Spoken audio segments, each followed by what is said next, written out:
Hello everyone, welcome to the stream. Another one today. Very awesome that you are here. Welcome Spielkalb or Spartanisches Spielkalb. Nice to see you here. And all the others who might lurk here or not.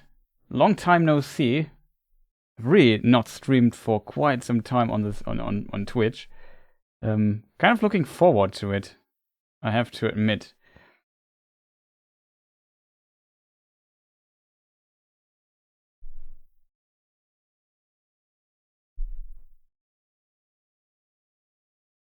Just thinking, oh nice, we have another viewer. Awesome. You weren't lying, you really do have a Twitch channel. I have a Twitch channel, that is true. Usually we play video games here. But yeah, since the show is out, I think I have not really played. Try also to interpret your name that currently I'm struggling with.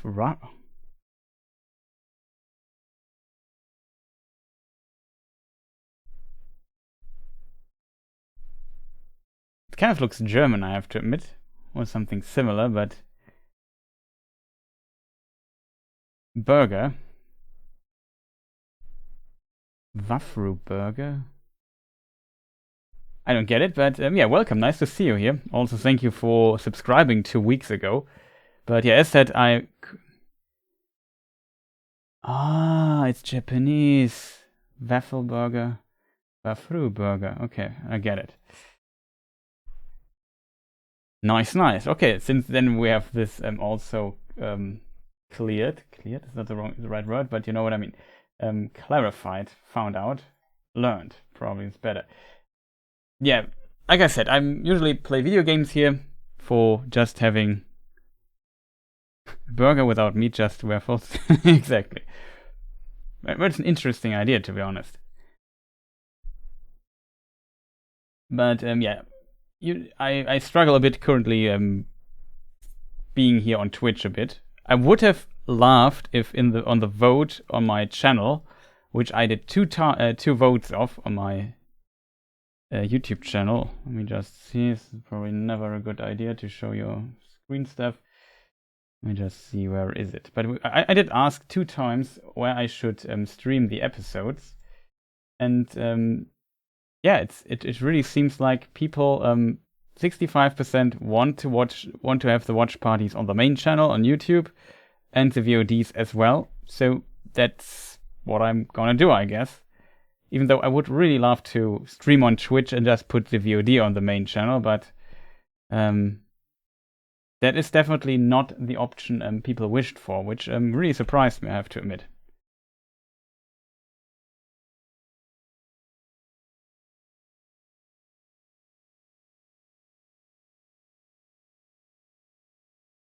Yeah, seriously, it's actually a KFC chicken with mayo sandwich between waffles. Okay, that is interesting, I have to admit.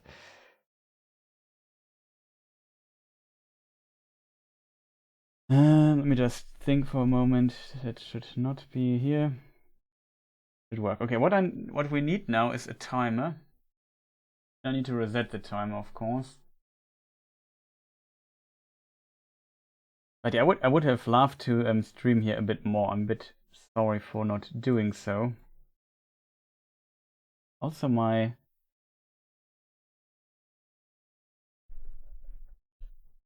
so strange chat.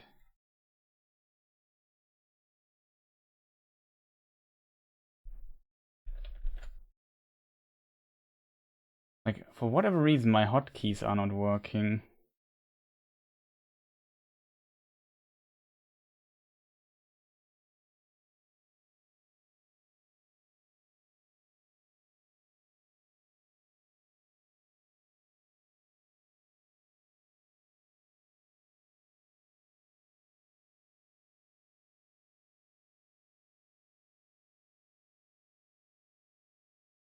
Once hotkey. Let me just check something out really quick, because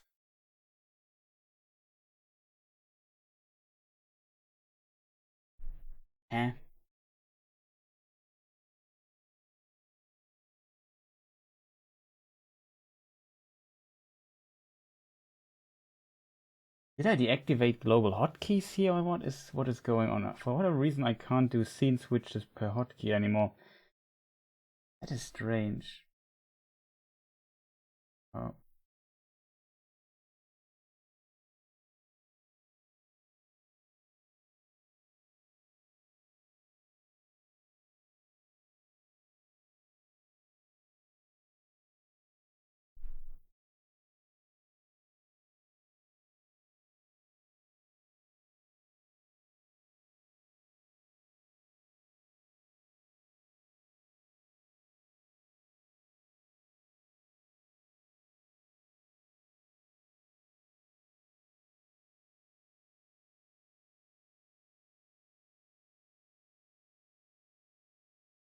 Strange. The hotkeys should work.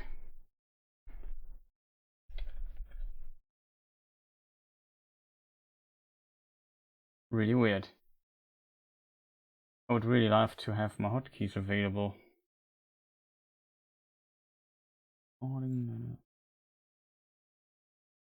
New design really struggles as well a bit.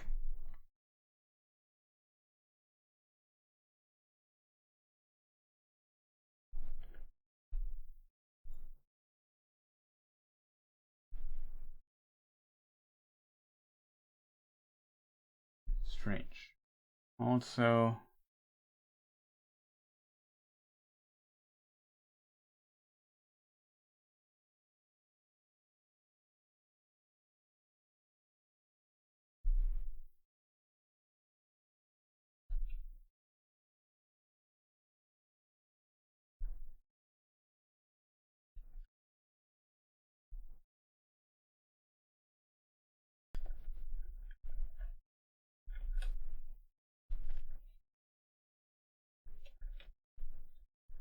okay, now it works. I just had to reset the hotkeys. Really strange. Sorry for doing like last stream. It worked, and now I'm confused that it doesn't work here anymore. Something is strange.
It does it. This in.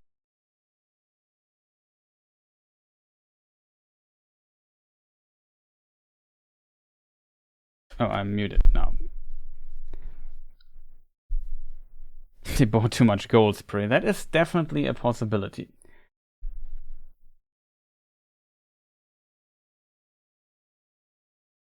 Okay, so we do the usual trick, but this time, yeah, no, I don't have to do timer. I have to do timer stuff anyway because we want to do things. I'm very curious how this now works.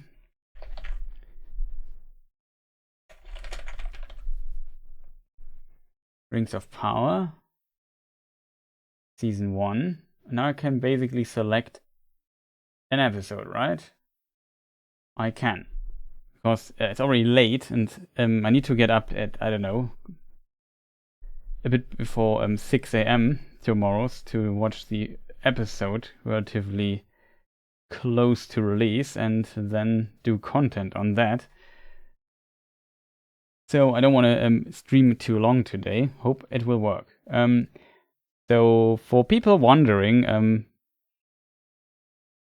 as said, if your Twitch thing is connected to your Amazon Prime thing is connected to Twitch, and I start the watch party, basically it loads the video from Amazon, from Prime Video, and synchronizes it with me, if that makes sense. And then we can watch together. If you watch it by whatever other means, don't tell me, but I will also have a timer running in parallel, and it will include basically everything. I think I can't skip anything, so we have to watch. I think it's episode 1 just starts right into it anyway, so it shouldn't be too much of a problem. But you get the point. Stop sleeping. PVT kill switches here. I know you're from the YouTube chat.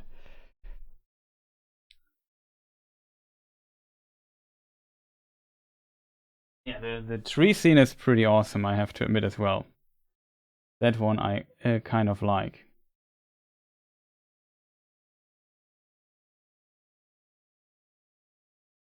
So yeah, of course I can't stream the audio or the video, so you just see this picture here and the timer running. That's basically all I can do for you. And yeah, I hope it works out. I would say we start. I count down from 3, I guess, and then it should start automatically if your Twitch, if your Amazon account is connected to Twitch. It should work for you. If not, then as said, you have to organize it.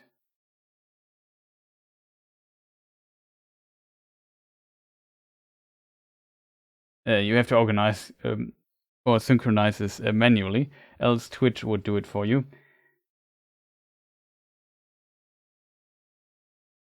But yeah, chat, are you ready? That's probably the biggest question. What I dislike a little bit of this feature is now I have this window asking me if I want to start the watch party, and what it does is it makes the background a bit black, if that makes sense. Like Jem would say ausblenden. No, it's not ausblenden, but it makes it darker, basically. As a result, the chat is harder to read for me currently.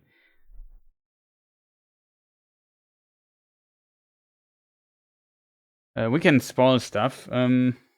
It's a very good question. If somebody is in chat who hasn't seen the episode yet, then probably you should let us know.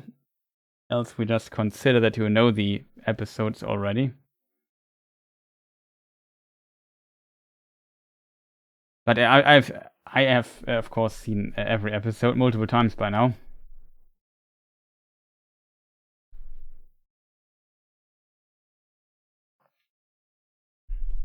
But yeah, we can discuss this in a moment because we still have titles, whatever. We have stuff to before it even starts, I assume. I'm ready. Okay, so 3, 2, 1, go.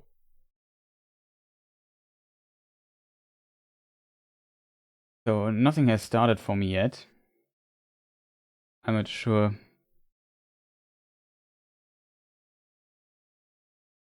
I have to go to the main thing, but the party should be started and synchronized anyway.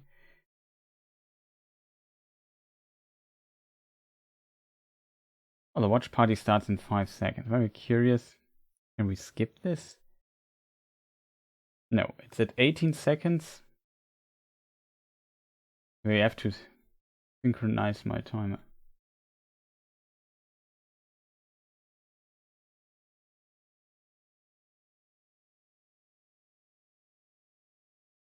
And the world was so young.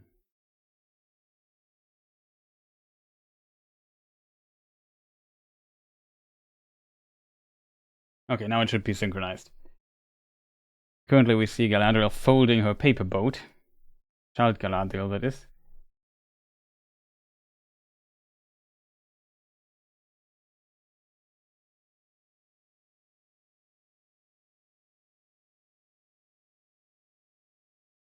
Okay. That is strange.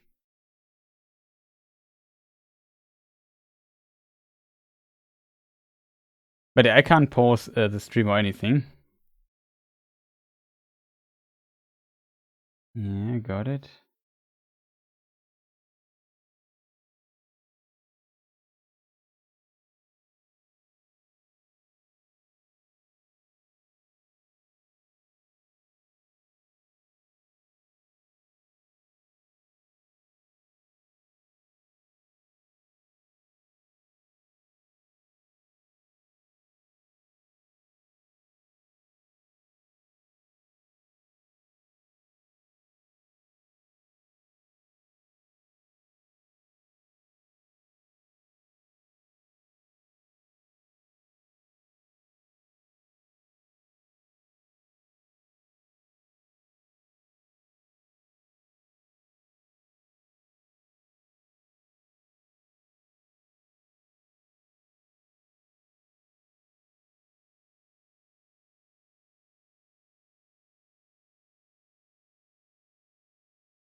The problem is they put too much weight on this particular scene, I feel.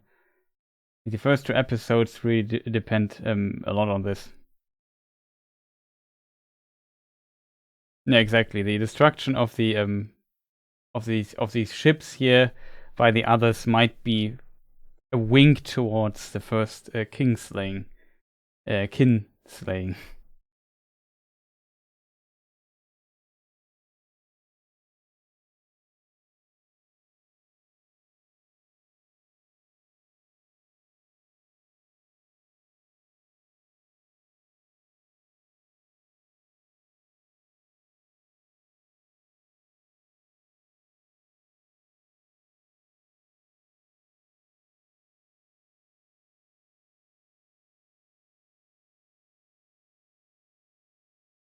Until they don't tell us.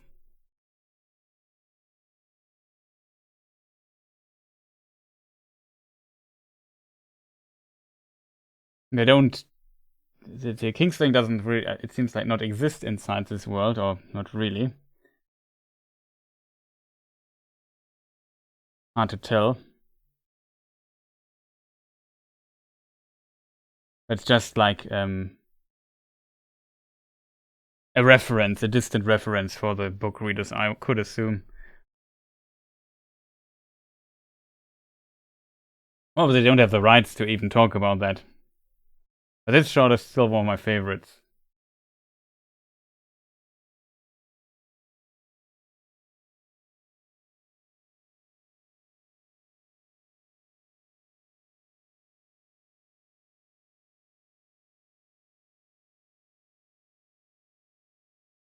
Aren't there little webs, not webs, but webs of energy or something? Yeah, that's the Ungoliant reference. I think this is Finrod, and he's of course not son of Feanor. So, but the scene looks pretty much like or like I would imagine the Oath of Feanor. As well, there's interesting detail there. There's a river going inside. No other map. The problem is here we see Lindon on the map, and Beleriand is missing completely, which I find so strange.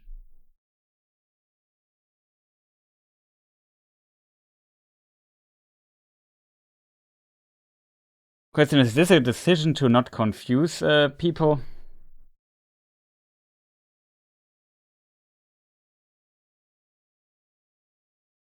It looks pretty nice, but the tower should be emitting light. And of course, I assume it's Tyrion in Kalakiria. This, I assume, is the sinking of Beleriand. Like the drowning of this landmass. It's its reference, but it's so strange to me that they show this particular scene but don't put Beleriand on the screen. I find this very weird decision.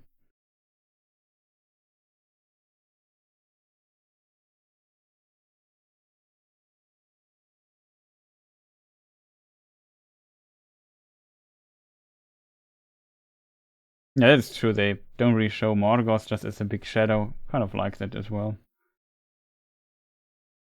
This shot here, I think, was also of the moon. It's in the prologue of Lord of the Rings.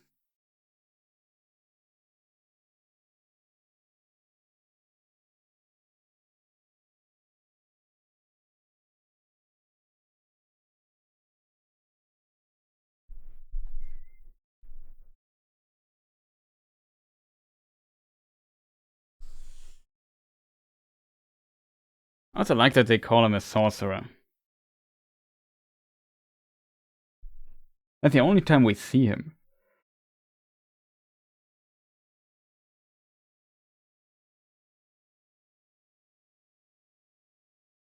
Now, we already found out what that symbol means later in episode 3.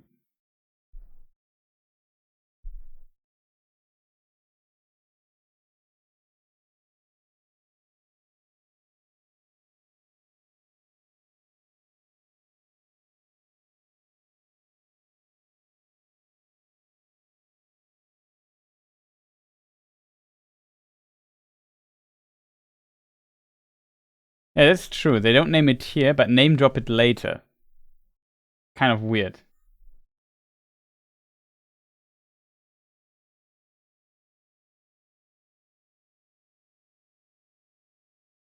Yeah, interestingly, Gondolin was built in the image of Tyrion, if I remember correctly. So yeah, it looked pretty similar.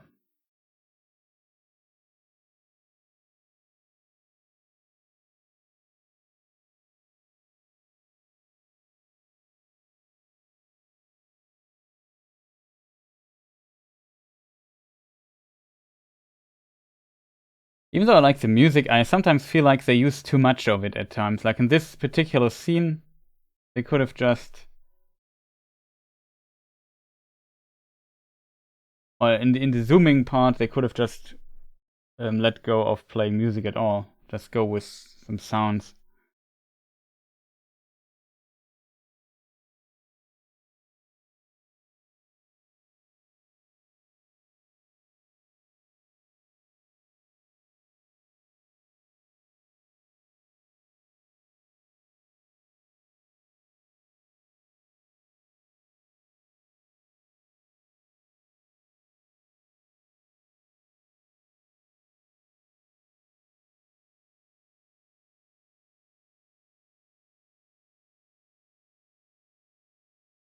I don't think it's a map for the orcs. I think the orcs know about Mordor anyway. It's just a symbol. We meet there now. It's not a map for them particular to follow. It's just like the signal, and it symbolizes that.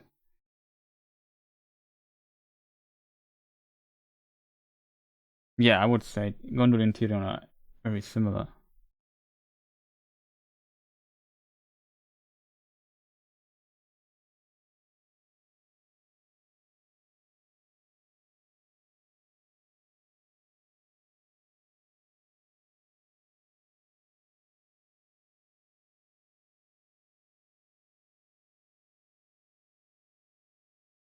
Galadriel is not impressed by his suggestion.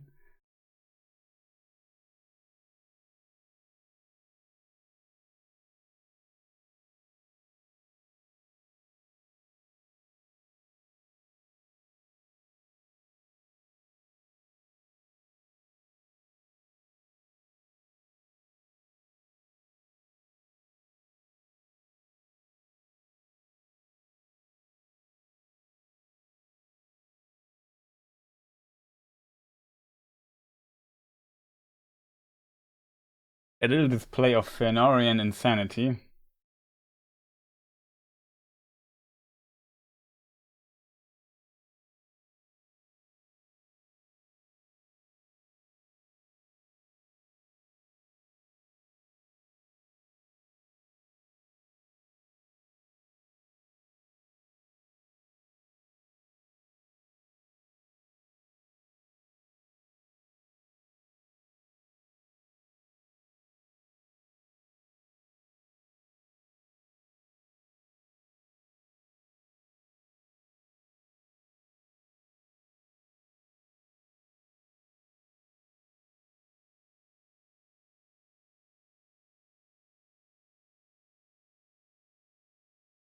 That's an interesting detail.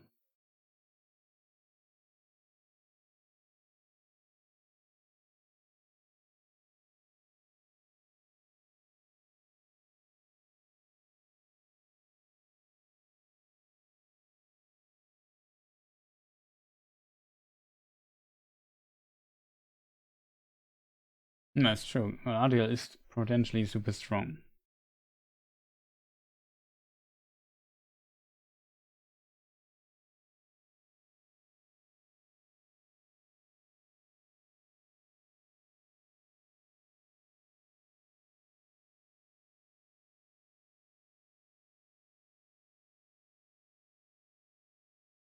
The sword catapult, yeah, that was, let's say, interesting. Very curious if we see more fighting in the show, how that will look.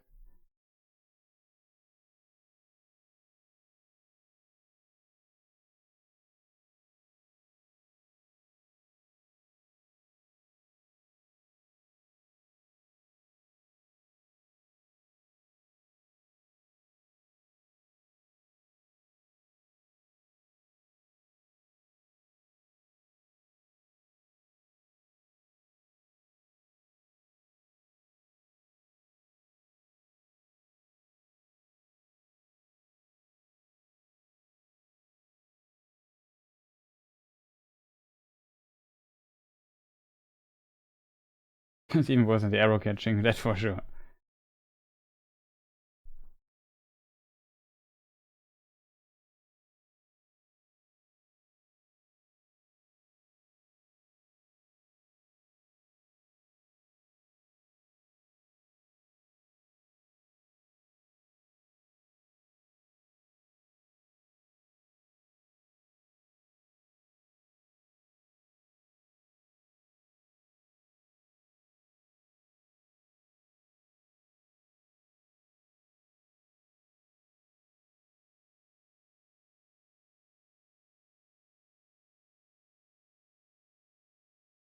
Was this her unseen, basically, as she perceives the unseen?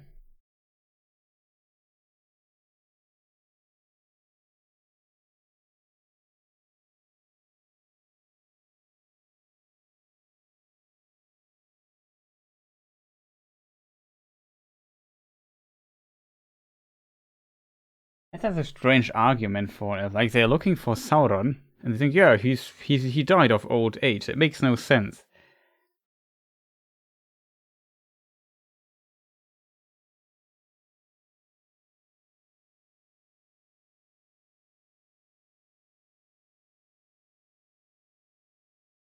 And Lord of the Rings, Legolas can walk on top of snow.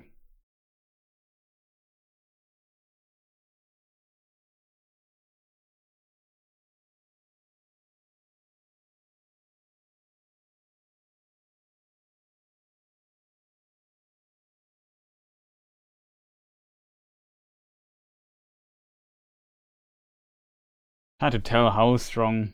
Yeah, I think it's never very specific. But it seems like Fingolfin could definitely leap back and forth quite a bit to avoid the blows of Morgoth's um, mace Grond.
Yeah, brutal in a way.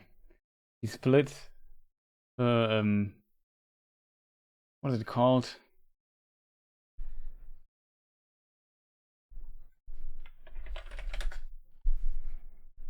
Jaw in half. Its jaw.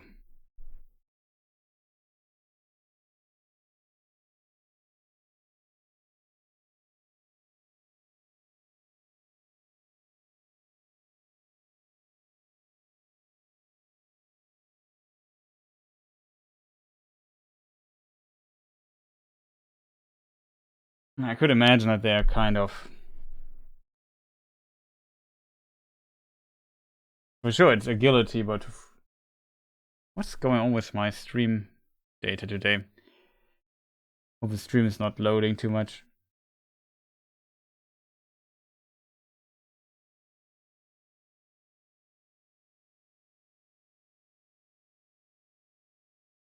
What I just want to say, yeah, maybe they were weary from the snow and from the wandering. And I guess they clearly wanted to depict that Galadriel is just super powerful. No, I don't mean the schedel, like I really mean the Kiefer, the jaw. That she also hit.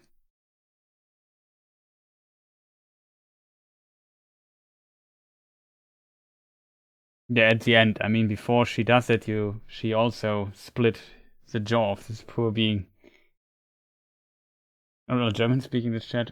I'm not sure. I would still keep it English.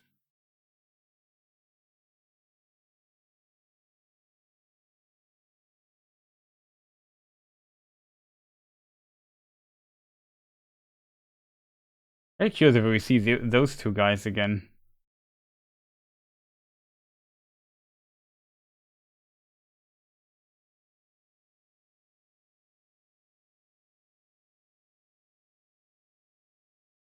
This guy.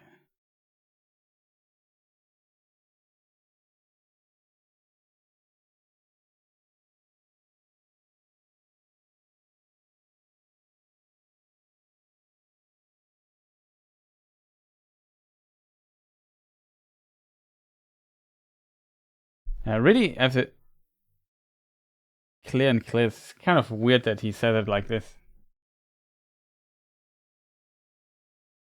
But yeah, I think the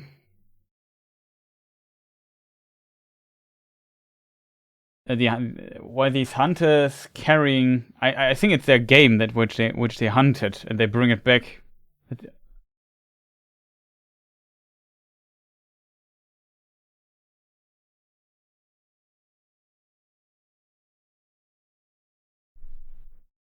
Not sure if it's the same one. Possible.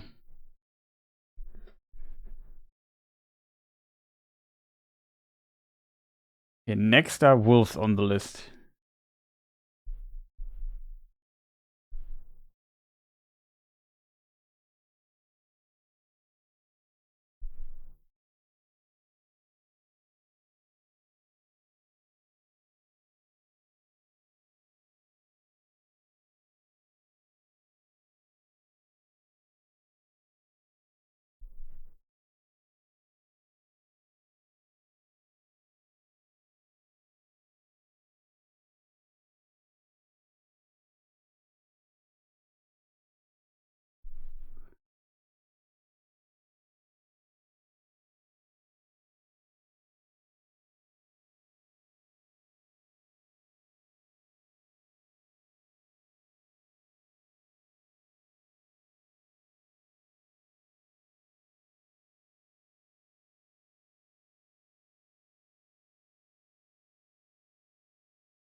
Poor puppy.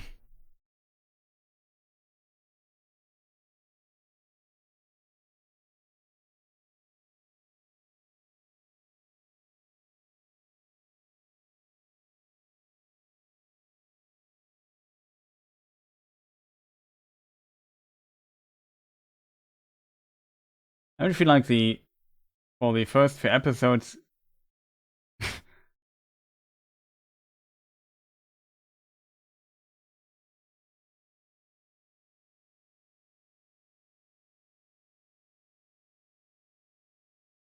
it's more like the light-hearted component with the Harfoot.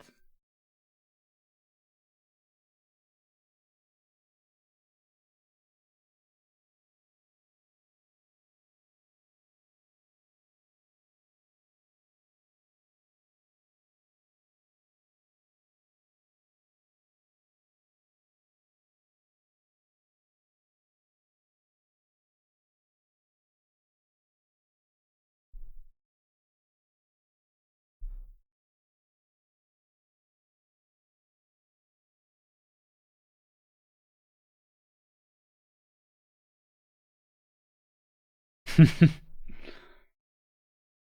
thing I kind of liked.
We have not learned what's the deal with his staff.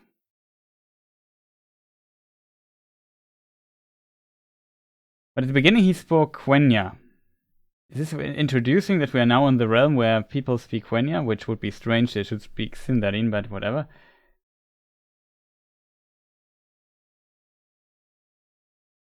At least I think it was Quenya.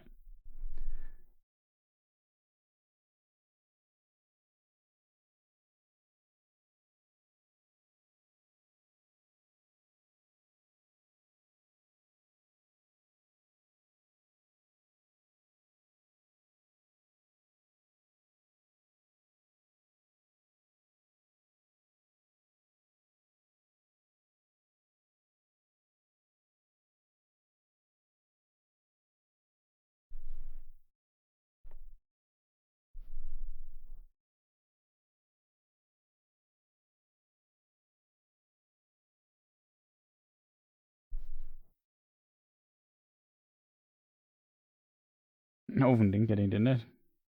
Have a good one.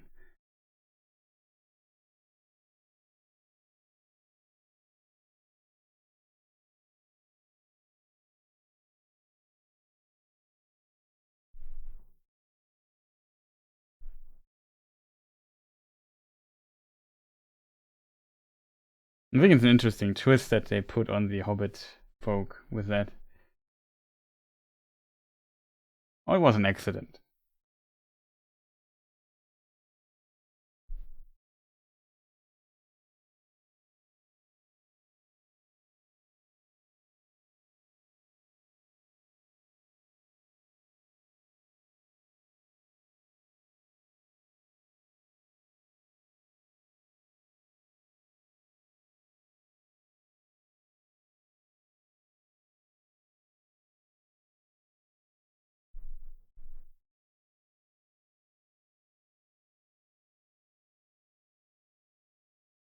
Magnanimity. I had to look up that word.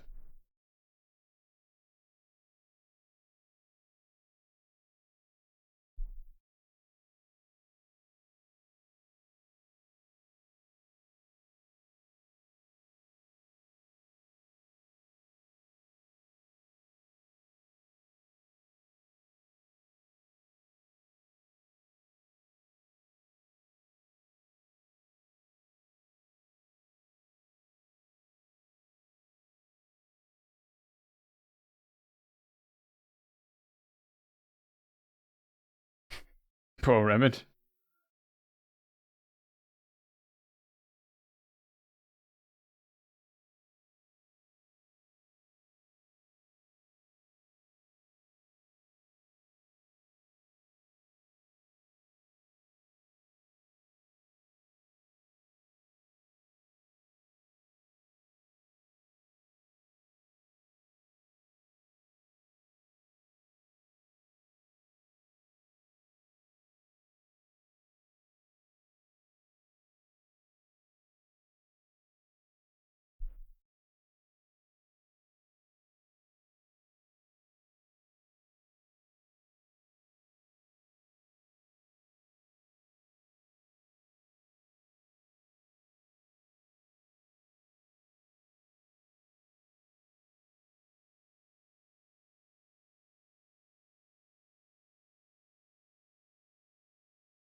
Welcome back.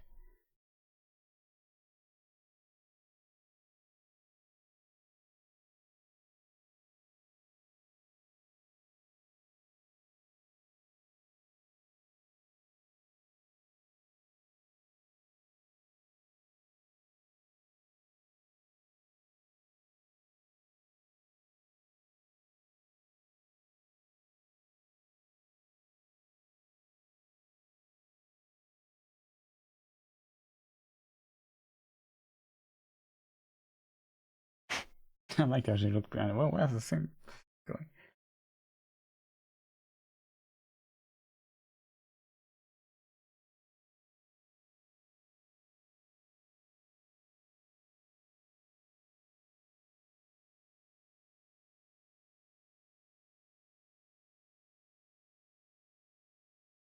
Real supposed to be around that dialogue line.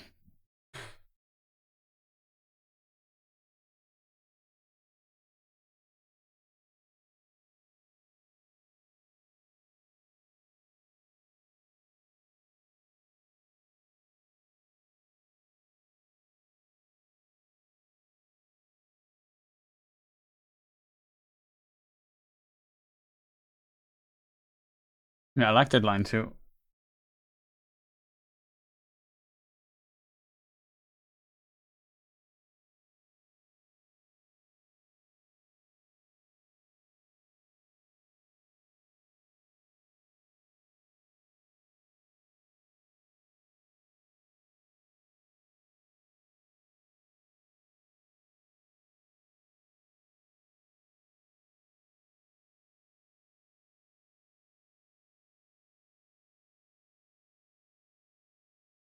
It's pretty cool scene that she noticed how Elrond speaks the lines and she smiles for a moment. Pretty cool detail.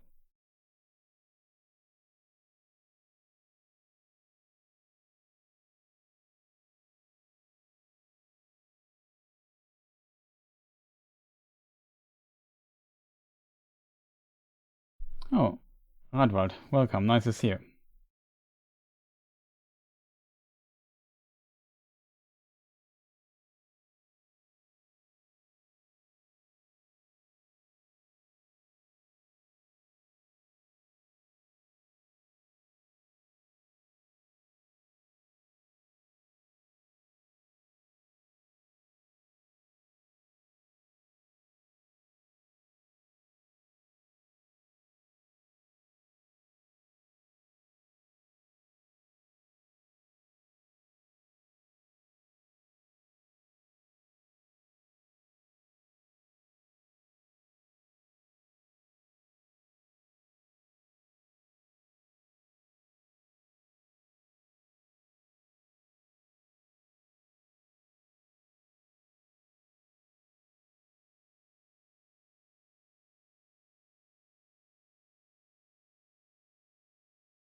Now that detail is a bit strange. I mean, somehow the sending elves back to Aman, to the west continent, must be organized.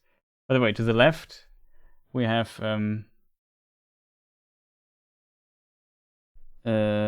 what's his name?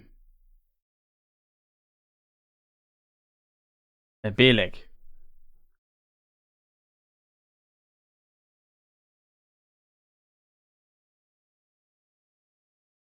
I think the person with the dog, with the hound Huan, I assume, is not Luthien but Kilegorm. I think that's the reference. I think it's a man, not a woman. I could be wrong.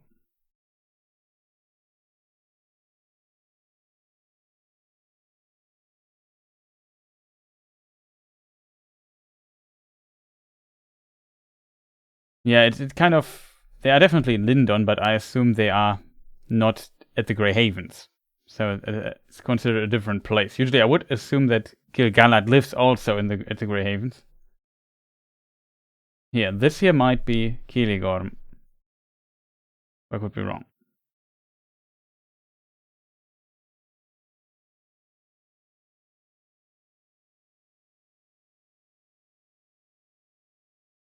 But yeah, I assume that the king might organize who sails back. You could make an argument that this kind of makes sense, because you would not ask the Valar for every elf turning back to the west. I mean, they have enough time. It's not like that, but it still feels strange. But in the books, or in some versions, Galadriel is actually banned from returning to Aman, and Gil-galad would not have the authority to lift that ban.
It depends on the version. In some versions she refuses, in some versions she's not allowed. And she's banned from Aman. Also that she can also see her brother.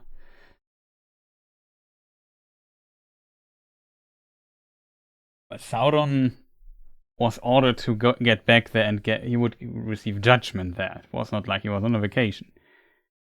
In theory, the Sindar and Avari could be welcome in Valinor. I'm not sure though. Usually they don't go there, except for the very end of the Third Age.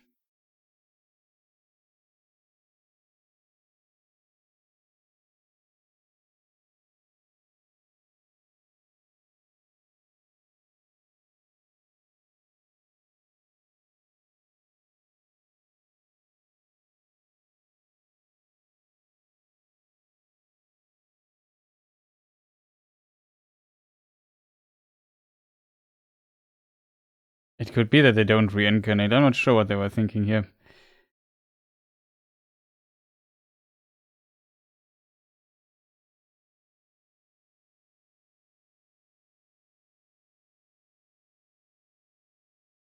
I wonder why I had so much difficulty placing her. Because so much of the law was already established without her, and he had to retrospectively add her to the law, like later add her to the law, and that didn't really work out well.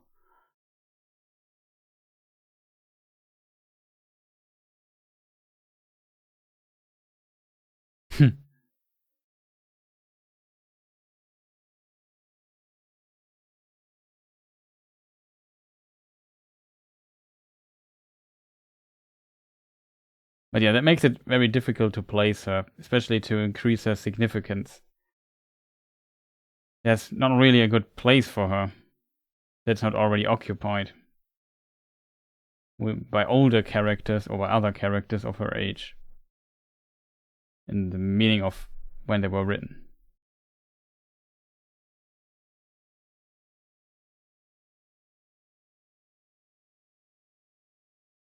There's definitely some racism ideas also in Tolkien's working. I'm not sure if that's... Racism is not a phenomenon of our time. It always existed. Like the dwarves and elves also, or the Sindar elves and the dwarves also hate each other. That's also racism in a way. There might be some strange reason, but there's no reason to uphold their feud for thousands of years and generations over generations. But they do. And Tolkien does this. So I don't really think it's unusual that it would be here.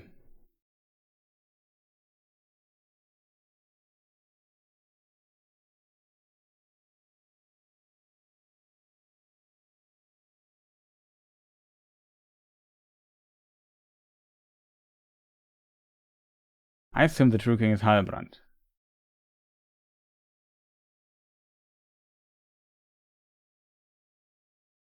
Quench the fire.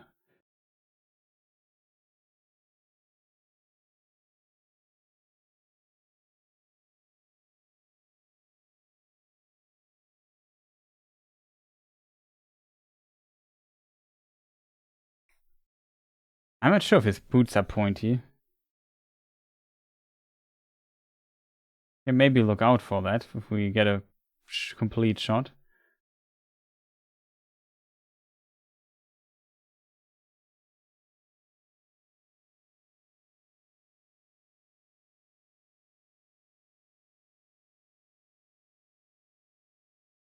Where he catches fists, he catches arrows even better. That's an interesting scene. Here we learn like a bit more about how they're close to nature. First of all, he recognizes the seed instantly. Alfirin.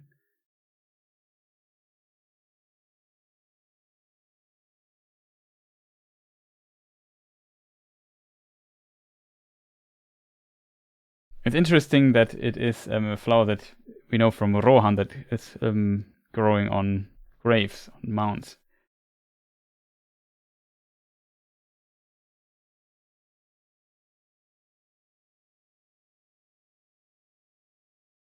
But he also said like we crushed the petals. Is the word? And he says you crushed them. Like it shows like how close to nature this character is. I kind of like these little details here.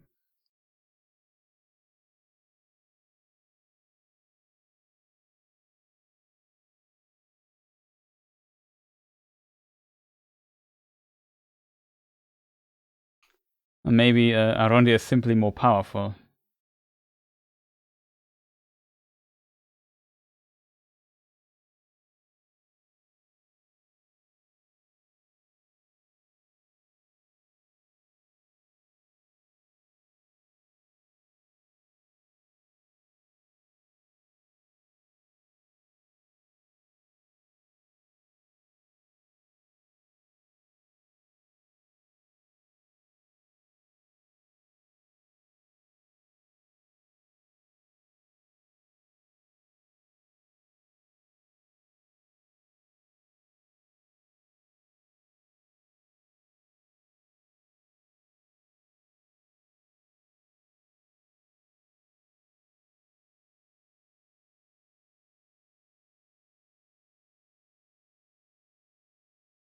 I'm not sure how they do this.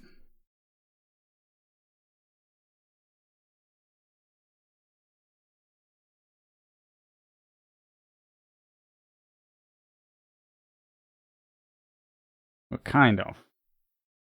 Bere and Luthien, Idril and Tuor. You could also argue, of course, a third time existed with Andres and Aignor.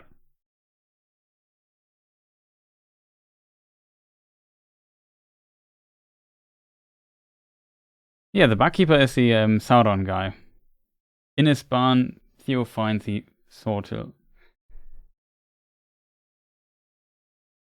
Good question who the face on the armor is.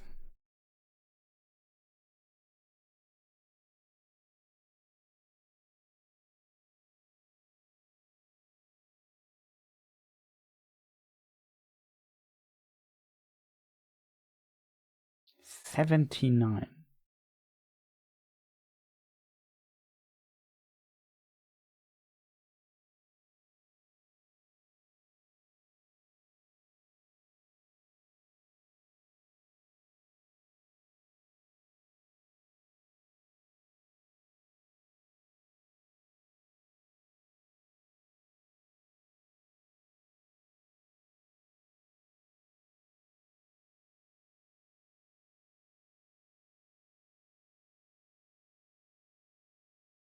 And we also learn he's basically a gardener, a grower, a farmer. So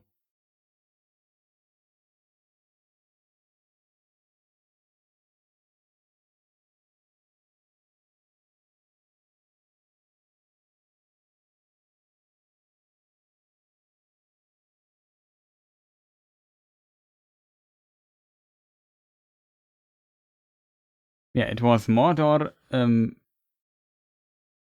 and it was turned green and then back to Mordor. That seems to be what they imply here. Which I find unusual in a way.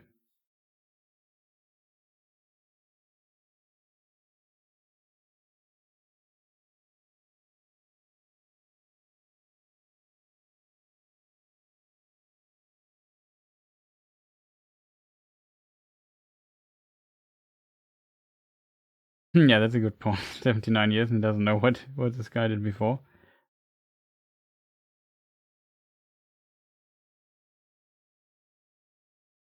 That's definitely a good point. It's just a number, basically, to put time a bit into perspective, but it has no real storytelling meaning. It feels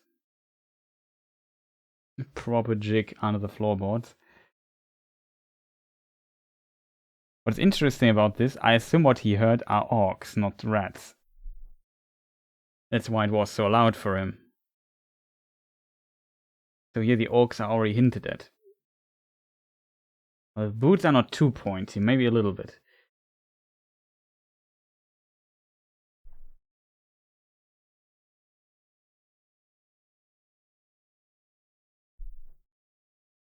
It's interesting. Most likely they search for me. And I guess this is how they get caught.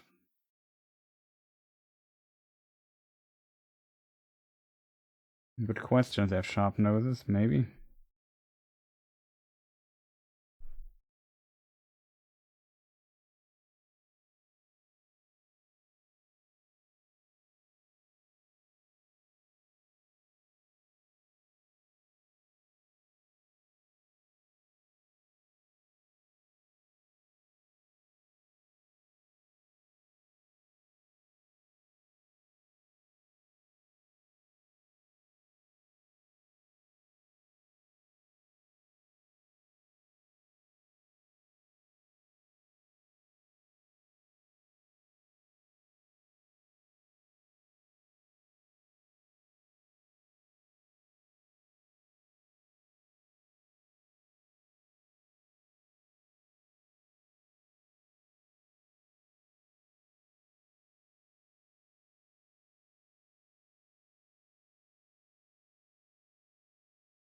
He's searching for rats or mice exactly when he punches the floor.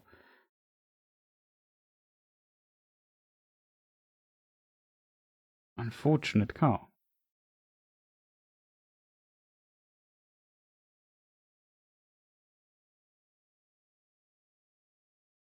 Orden means warehouse translated. If you take it as an old English word. Orden.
Salty rascal.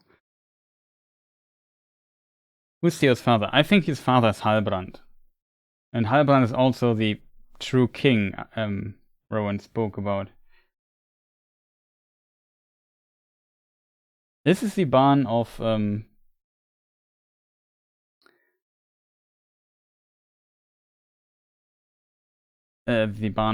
what is it called? Waldrek, the guy in the tavern. As we later learn. And maybe he is related to Halbrand.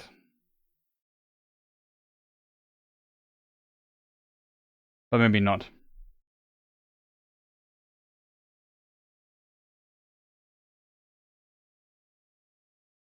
But yeah, they're rascals. They're just looking around for stuff. I like how Rowan is really a troublemaker, but in episode, I think 4, he basically is kind of scared. Finds this kind of interesting. Theo is really there's no fear, it seems, but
I'm not sure. I think we need to know or understand Gil-galad a bit more to really judge his actions here.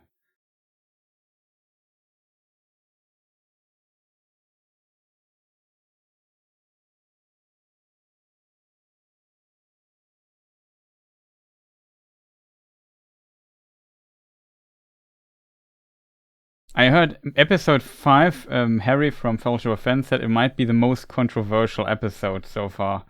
So I'm very curious what is in it that is so controversial. And it's controversial to the lore.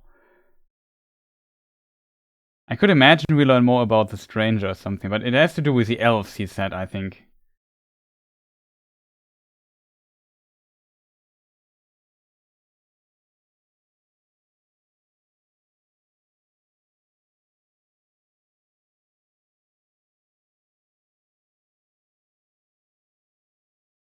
Yeah, what joke did Elrond make during his speech?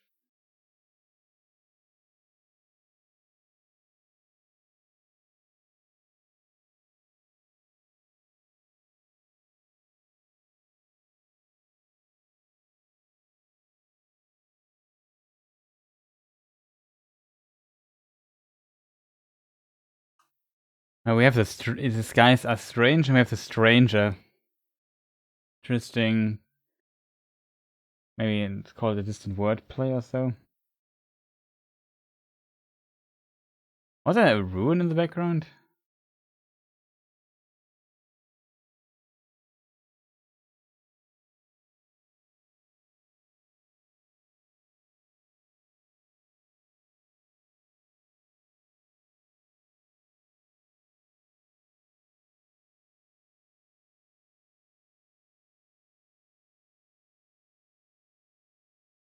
Yeah, exactly. She smirked when she noticed that he speaks so long. He was not joking. He was just, because he wrote the speech, also just saying it along because he knew it so well, and maybe it's a thing he does because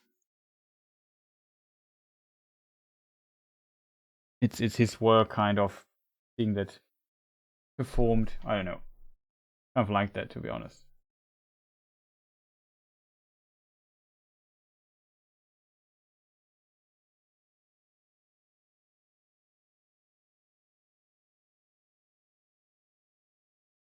Not the only one who writes speech. Sadok also wrote his speech.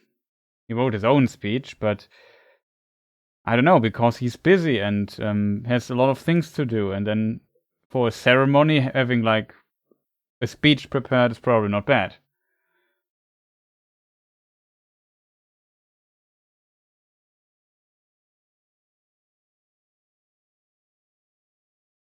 This scene is so strange. Like, who are these attendants, as they were called in the Amazon description thing? Are they just sailing back when they delivered them there in Amman, or are they also staying? It seems kind of strange, to be honest. I don't know why they are veiled. It's not explained so far.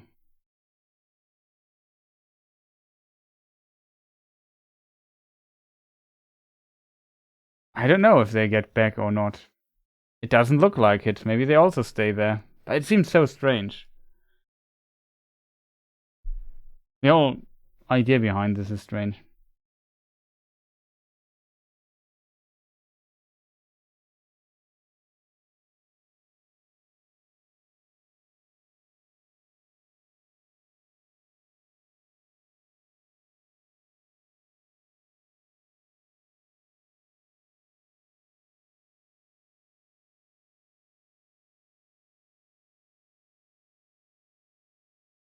Here we have the play with the sound.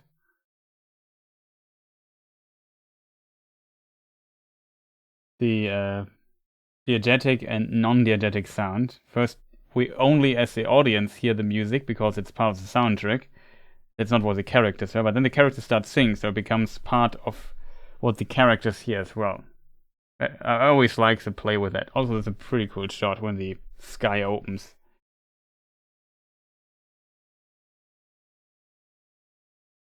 Why it does that, I don't know. I think they want to portray that, well, you also can see the shore there a little bit. Like presented like an otherworldly place, if that makes sense. Like going to heaven or something like that. Even though it's just the West continent.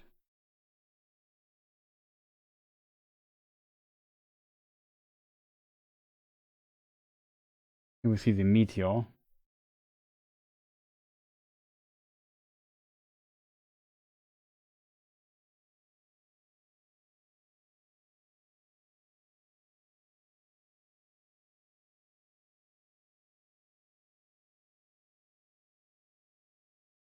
He didn't memorize the lyrics.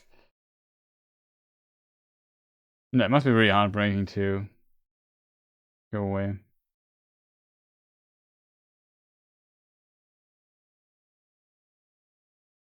From Numenor to Valinor, I don't know exactly, to be honest.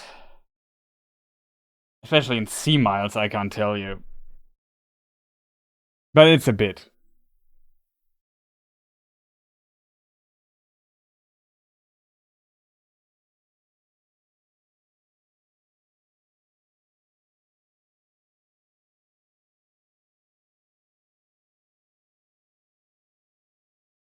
Maybe they go with the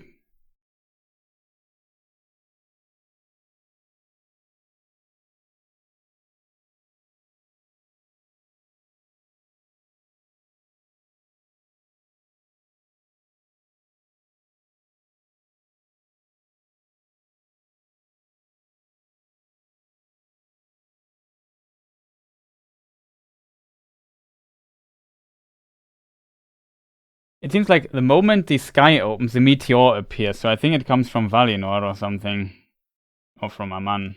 Valinor is actually only the section west of the Pelori Mountains.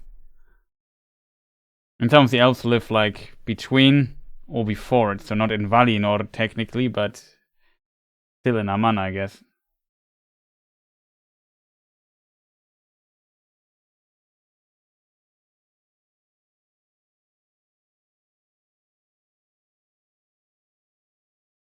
Maybe something like the straight road idea with this path that they are going there.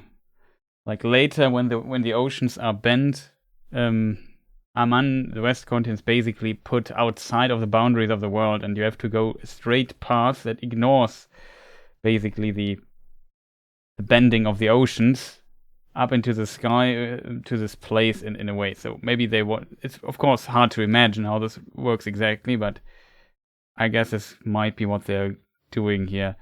I would assume that they also then don't portray that the oceans are not bent and the world is flat. I think it might be too complicated to portray that, especially in context of later the ending part of the Numenorian stuff.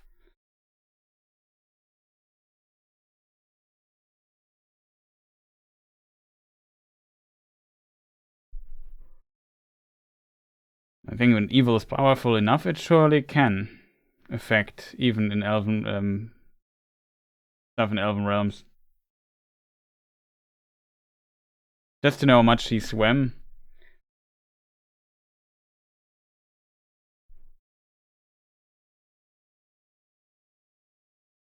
Okay, that was episode number 1.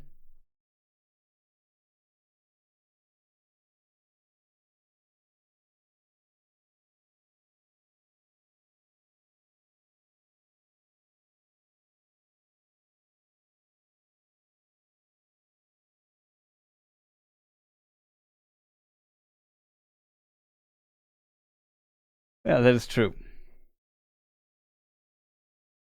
Let me just see, how do I end the watch party? That is for me very important.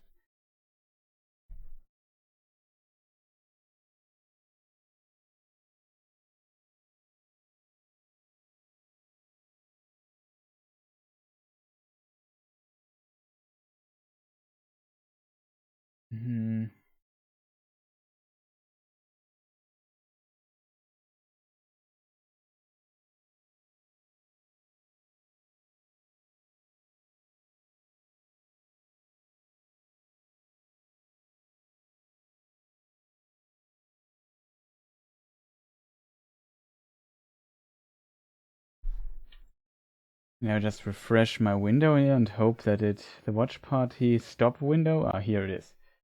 Didn't pop up here. So I hope, chat, you're all through episode number 1, so we can start with episode number 2.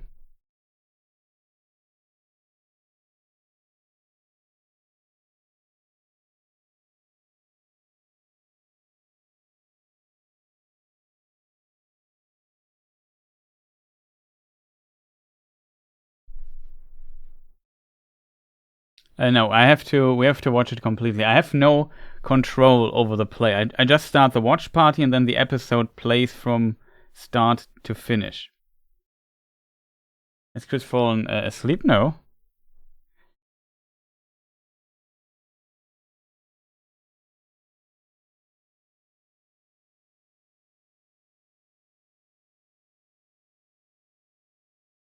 I'm still here. Hope everything works.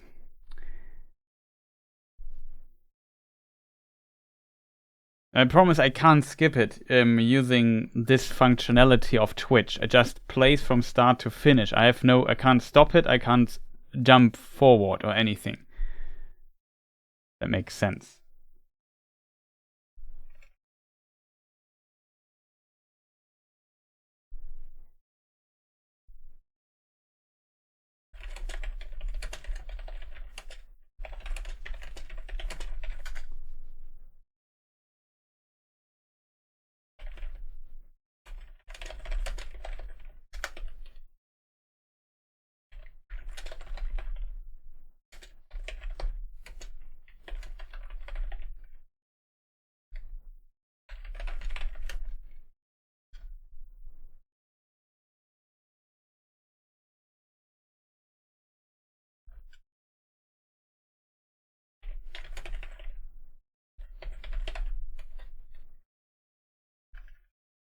I'll just answer a message here.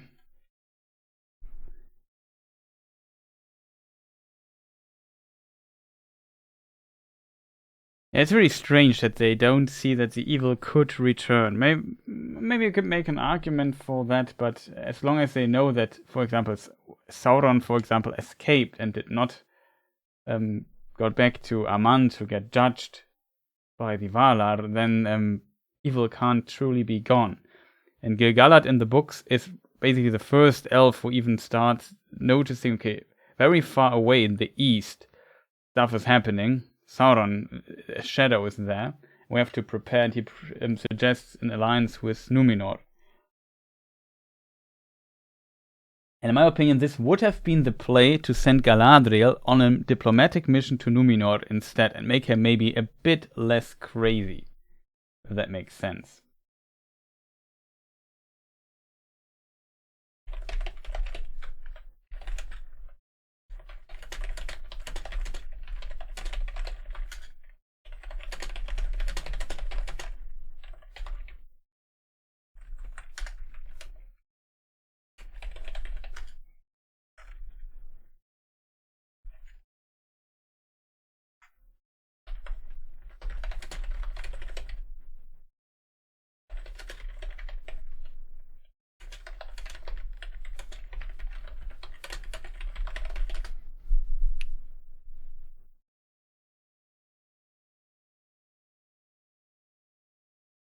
They didn't even really give the idea of Gil-galad to Galadriel at all. Like, I would be fine if they did this, but what they did makes, in my opinion, very little sense.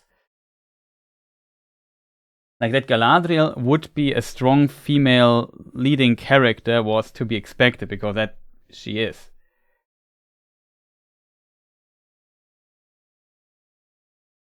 I don't mind that. It's just the setup of her is not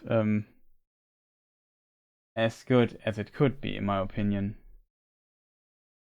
But yeah, before I get lost here, I really have to get the next episode going, so I can get to get to bed early enough today. That makes sense.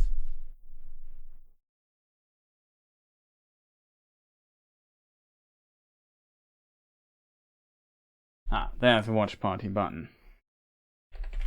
Okay, now we watch Rings of Power, episode 2.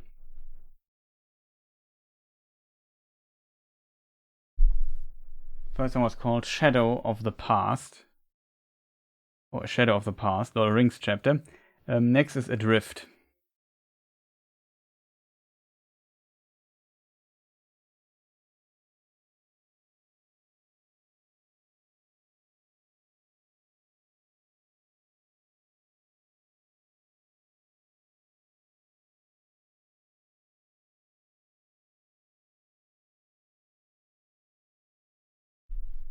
Yeah, that would be cooler if we would see like Galadriel looking to get her own realm to rule for her, and not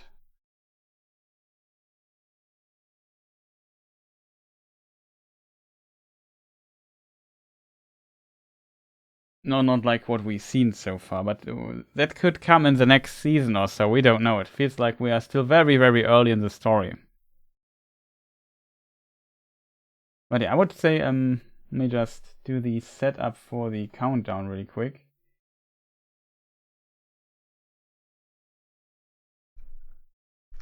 Of course, I screwed up.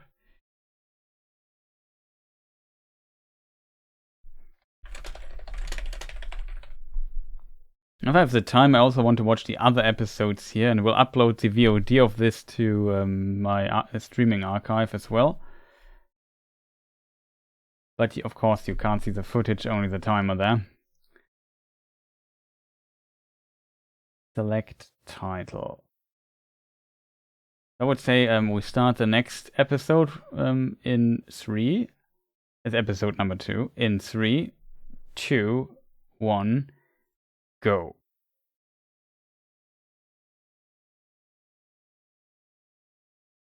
Oh, wait.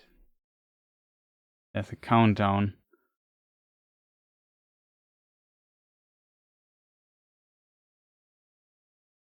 Okay, now the countdown. I hope the timer is now correct.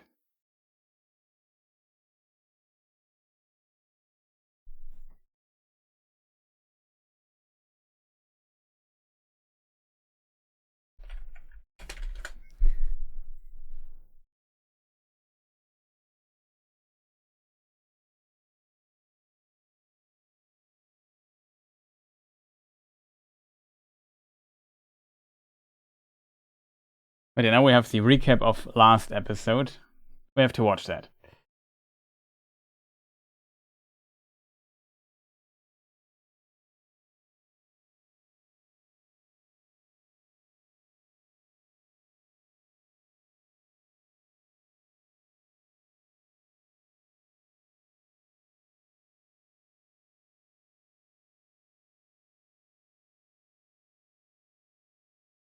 The problem is also the right situation. Like, they don't have the rights to the versions potentially where she is in Eregion. Or she. I also feel like Elrond is also in the Khazad-dûm part and Eregion part. He is fitting there very, very well, in my opinion.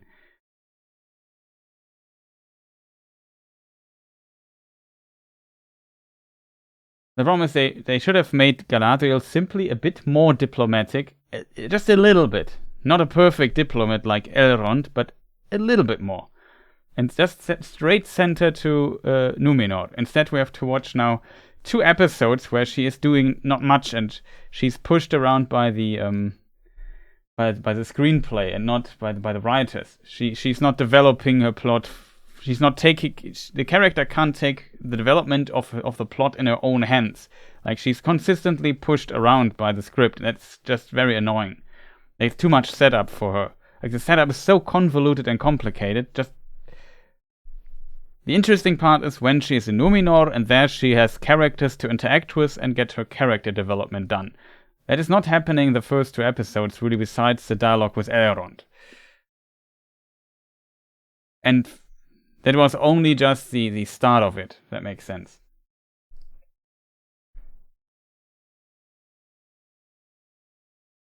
But I also thought she got a bit better in Numenor.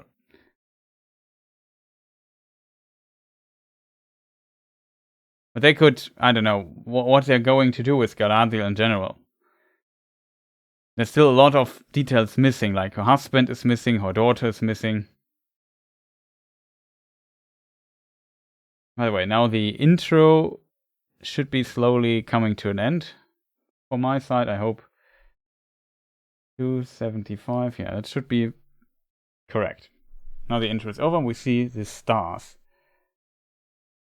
And Galadriel in the water. In the middle of nowhere.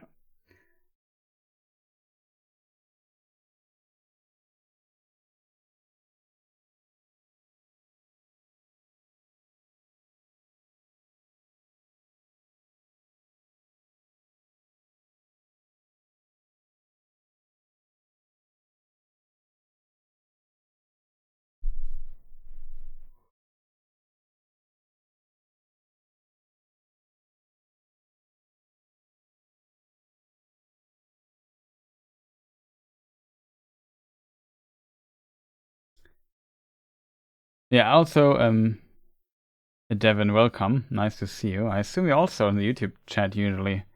I'm guessing her daughter won't be in this season, I agree. Probably not. Nori. Have your wheels come off your cart. I really like that expression.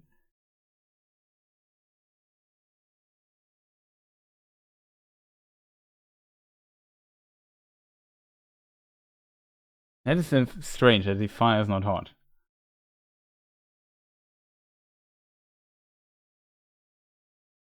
Yeah. Imagine that both characters are season 2 characters.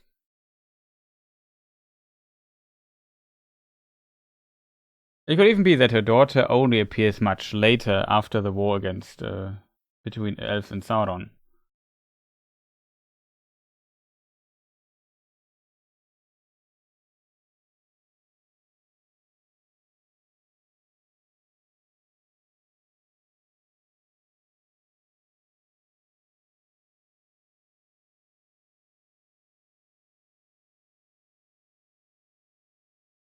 It's quite cool, yeah, exactly. Also, we had the torch scene at the beginning, where the fire in the dark Sauron place also, they emit heat. What I like about this, even though I might not like who the stranger is at the end, what I like about it is there are definitely some elements in the show that it's really good for speculating, like who is the stranger, who is Halbrand, etc. What's going on with Theo and the sword. Then who is Adar? Also quite interesting to speculate about.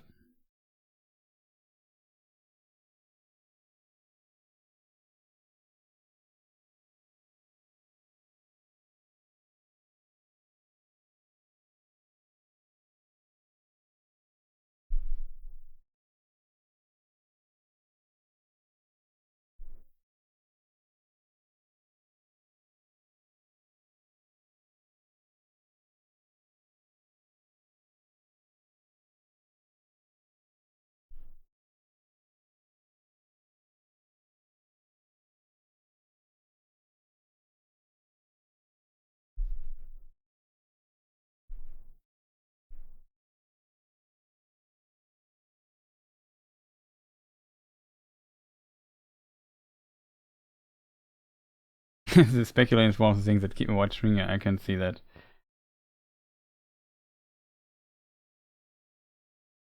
Yeah, or Sauron fire that is not hot. But it's possible that there is fire made by Maya that is not hot.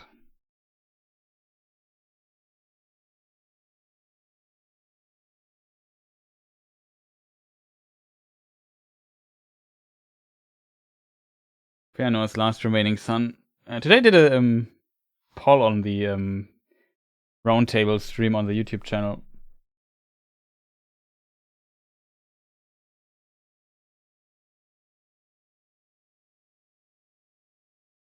And interestingly, Maglor was the last possible, the least voted one. Only 6% or 8 voted for him. I think it was 6, and Maiglin was 8. I also think he's maybe like one of these elves turned into orcs who kind of survived this or something, or he is completely something else. I don't think these two candidates might be true, but I could be wrong. Like there are definitely good hints for example, Maglor. It's such a cool scene. Classic Merry and Pippin scene. Merry and Pippin even talk.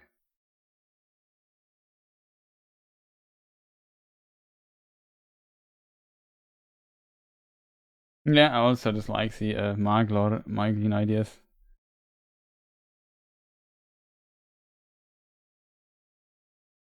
But the Avari would not be kind of Beleriand, I guess.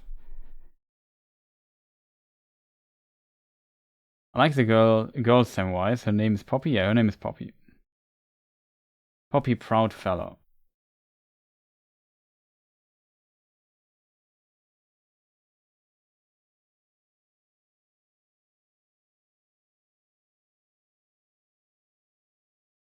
Yeah, if he would be one of these very early orcs, he would be insanely old.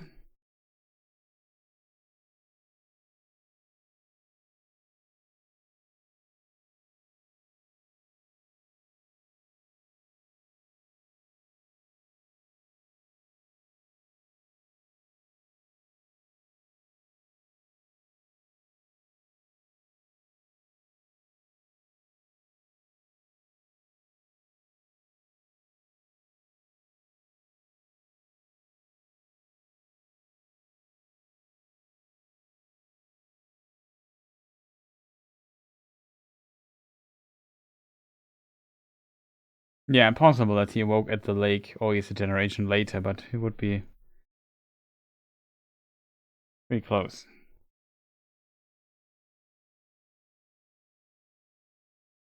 Hope it's not afterwards.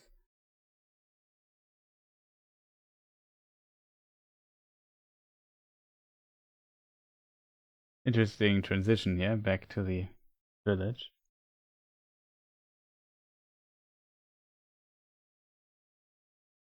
No, the hobbits were around since the beginning. It seems like it is a separate subspecies or side species of the branch of humans. And according to Lord of the Rings, they existed since the Elder days. There are mentions of hobbits here and there in the second ages of stuff as well, but it's very, very few. What's interesting that Tolkien writes that the Harfoots were very fond of living in holes and so on, in tunnels. So it's kind of a strange choice, in my opinion, to make them Harfoots. Why not make them Fellowhides or Sturs? Very strange. I assume hobbits are OG Awakening with men, yeah.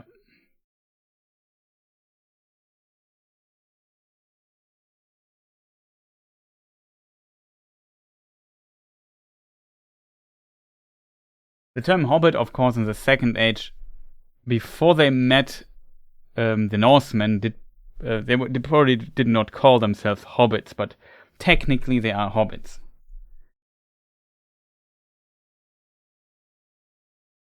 They're just hobbits without the term hobbit yet.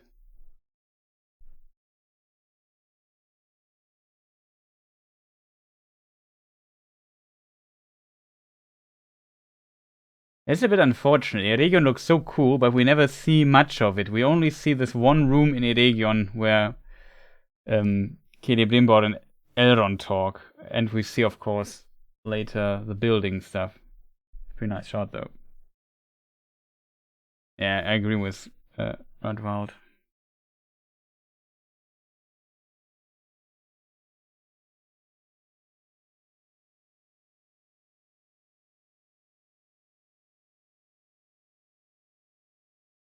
Men awoke in Hildorien, very far in the east.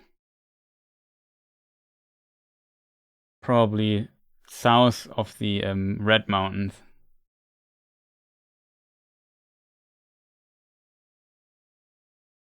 And only the Edain walked to Beleriand. Some stayed on the way, and the hobbits later must have followed them.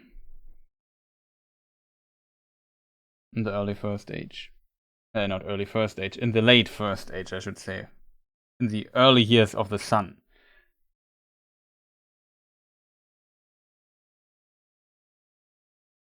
That's true.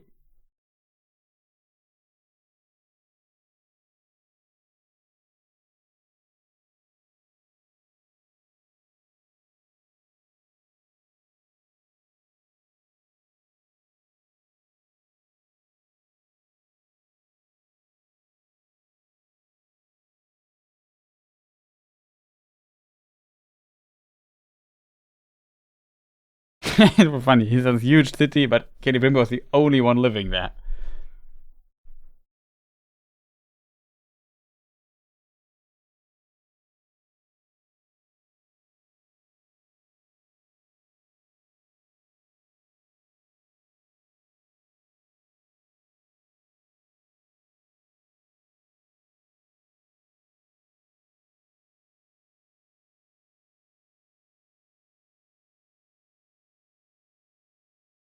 Why? That is, we have not found out yet.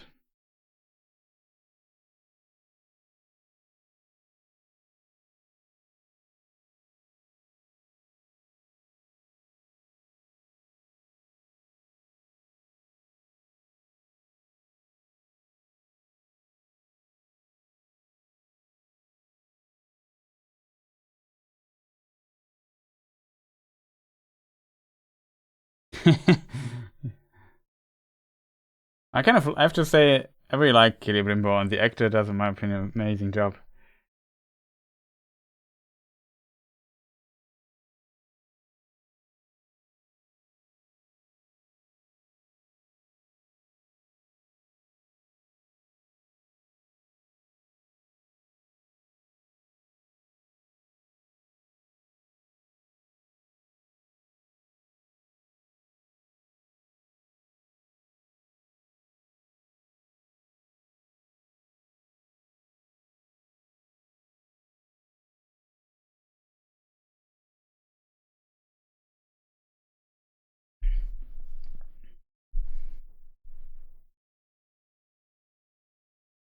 Yeah, the casual stroll. It's just, I don't know what, several hundred kilometers or so.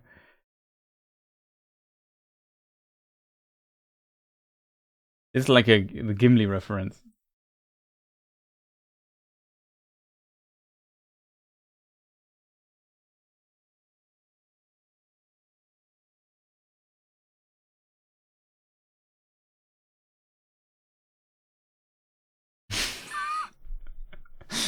I love it. Gimli also comes to Moria and talks about how great it will be there.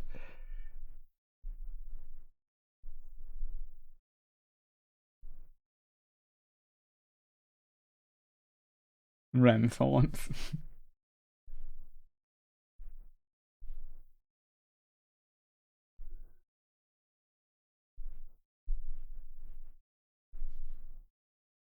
The door looks cool, I agree.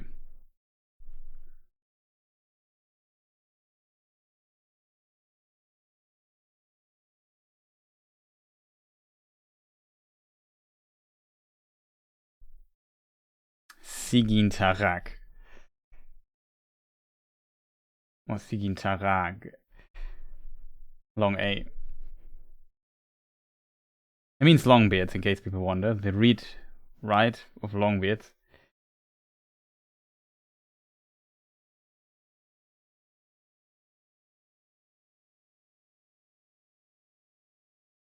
In this scene, sadly, Elrond looks a bit small compared to the dwarves. It's better than when they're inside. It's a cool detail that he says Tarak.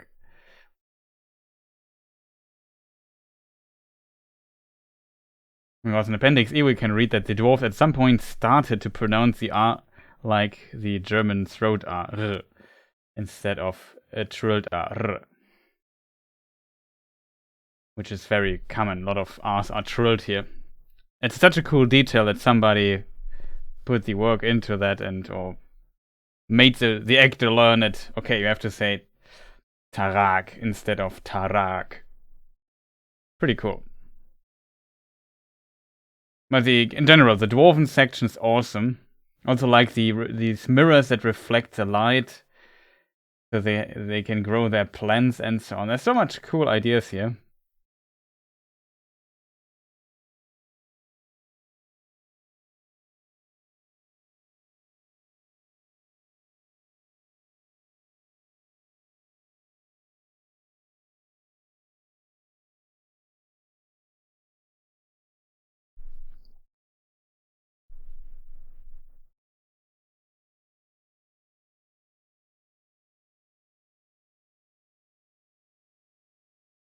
Also, all have their mugs in their hands.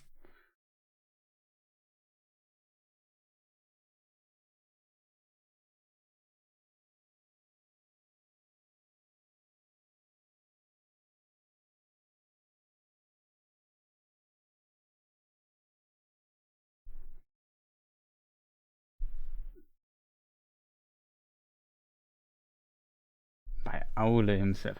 It would be cool here if he would have called him Mahal instead of Aule.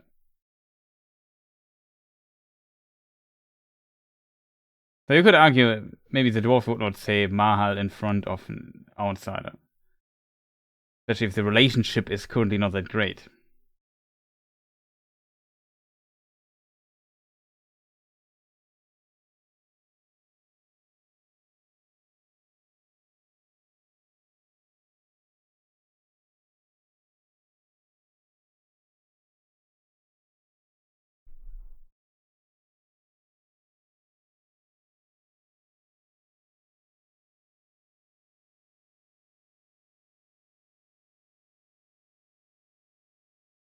But the thing between Durin and Elrond. This whole thing.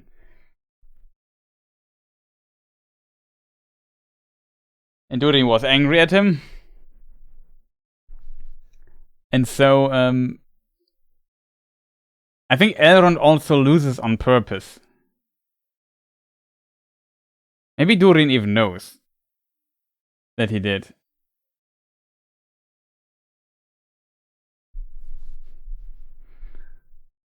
And he reads on the handle, iron in our hands. He doesn't want to break the iron, he wants to form it. So he might has to lose against Durin to basically increase his mood a little bit.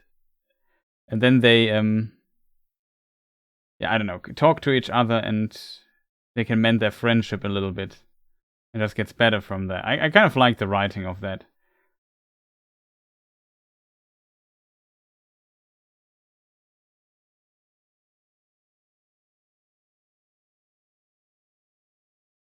It's a bit like when Gimli says to Legolas in the Lord of the Rings film, that only counts as one. When he kills the elephant.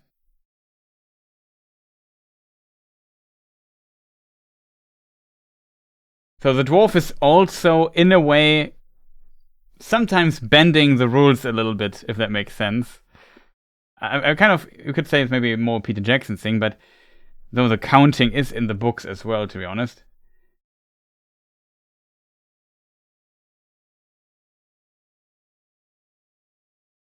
But I think dwarves are not that strict as long as you put in an effort. And Elrond did. I really like the sign language stuff here. Kind of cute. And now we listen carefully to what he says. She now, in a moment, says, I'm Nori. And I think the stranger says, I Nur, which is the name of the species.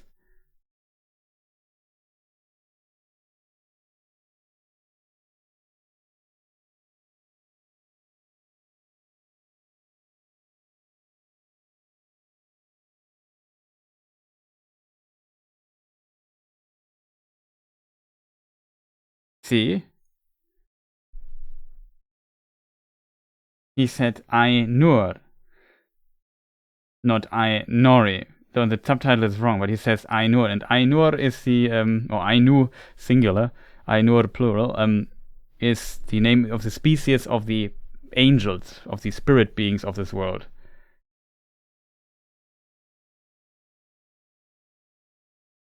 Yeah, I think the size difference between the hobbits and the stranger is really nicely done. Like, it's really massive.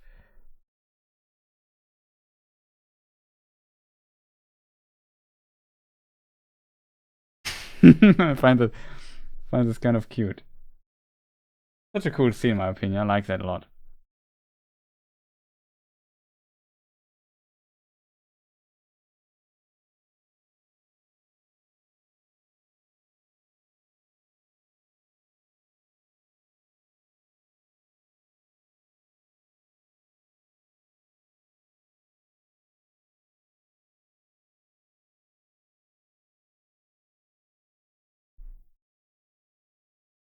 Yeah, maybe they speak Elvish right now. That's a good point. Oh no, the foot scene.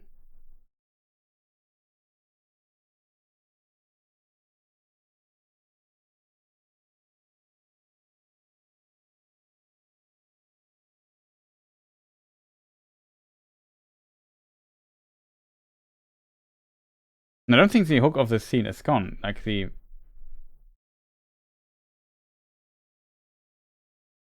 I think it's a thing of Durin, and Durin does not ban him afterwards.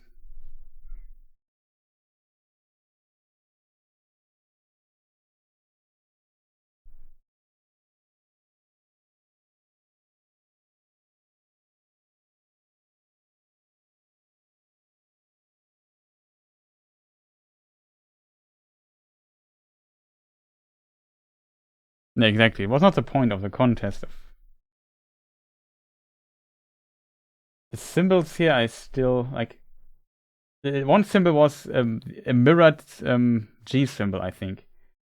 Otherwise, it's not a G though. Mana. Ure is heat. Mana is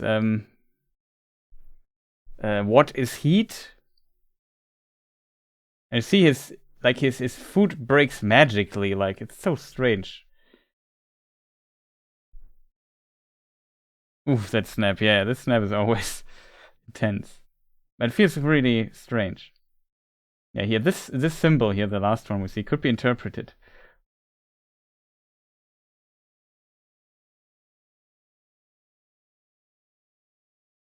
Ure, as said, heat, mana, could be what is or blessed. Both options are possible.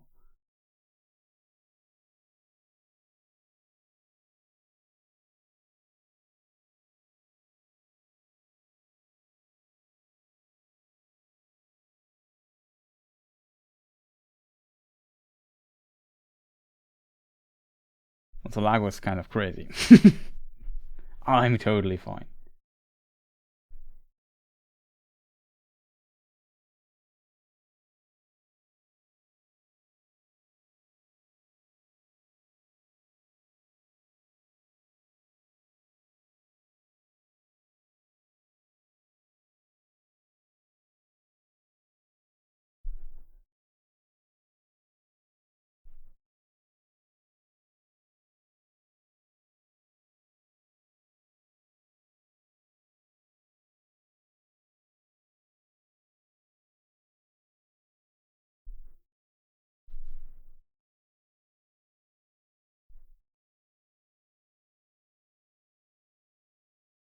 A pretty cool scene, I have to say. Like, we also learn later why Poppy is always so concerned about Nori.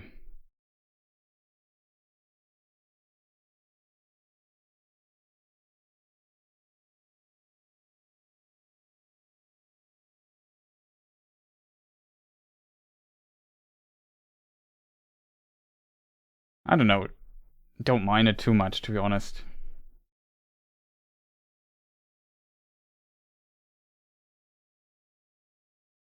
I don't know. Like, she has to swim quite a bit.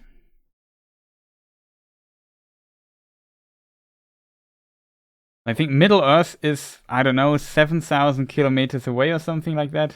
7,500. So Numenor would be 3,000. Like, you asked how far Numenor is from the thing. I can only tell you in kilometers. Like 3,000 something, maybe-ish.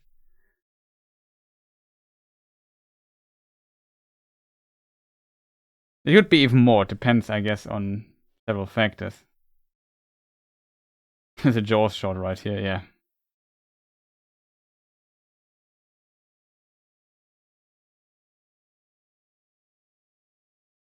Yeah, that's true. We don't know the time. But even to get close, like, why would these people on the raft be close to Numenor anyway? If they're not Numenorians?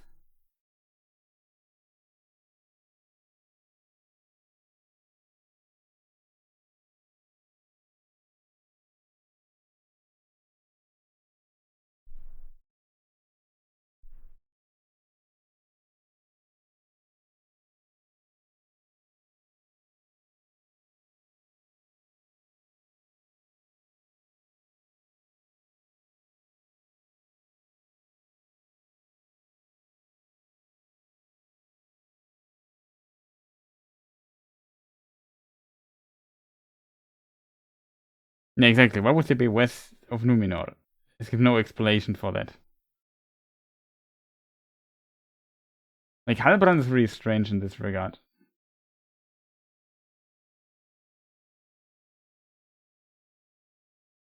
I think kind of interesting that the woman that saved her felt betrayed from her.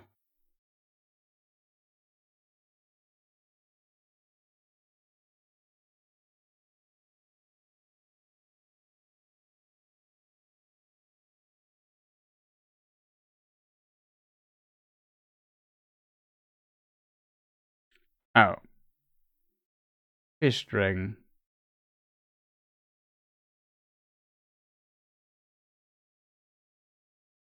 It has a horn, and there is the poem from Tolkien. I think their horn is also mentioned. It looks really scary, though.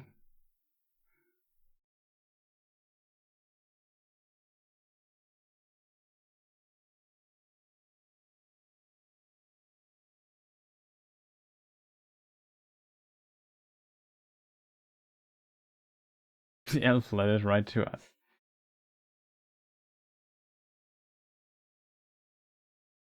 This shot I feel like something is missing. Like, she looks at the tail and sees there's like a spear sticking in it. So maybe that makes it angry. Or maybe they try to hunt it or something.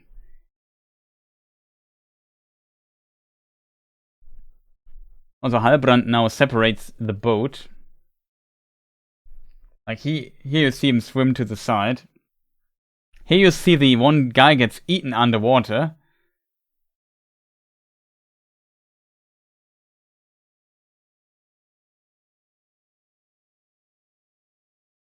And all are dead now. I felt like the interaction or the scene on the boat was pretty cool. Like, I'm a bit sad that all these people are now gone. Like, Galadriel needs characters to interact with, and she does not get one. That's why I find this whole section so stupid. Like, she needs to be Numenor, but instead she's on the ocean and does this, and it doesn't help her in any shape or form. And it does not help her character. And now the fish monster just says, "Okay, I'm out of here." Now the Halbrand just gets here.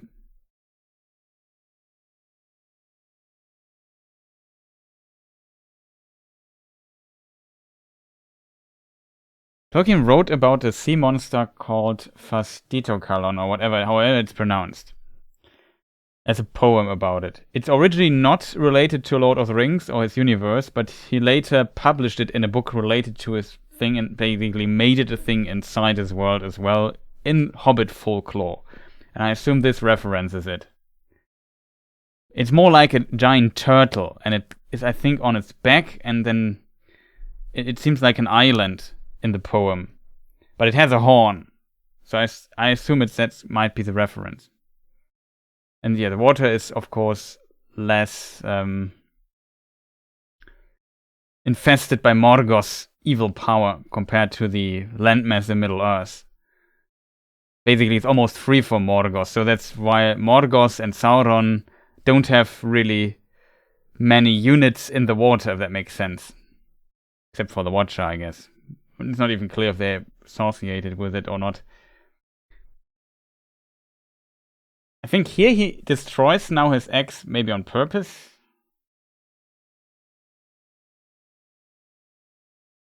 Maybe to get a breather or something. And he gets now a new axe.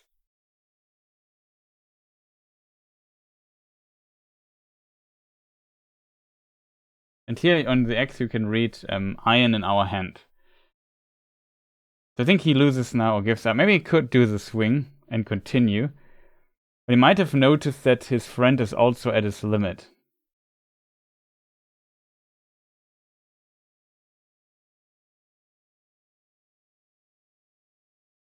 And you see how relieved Durin is.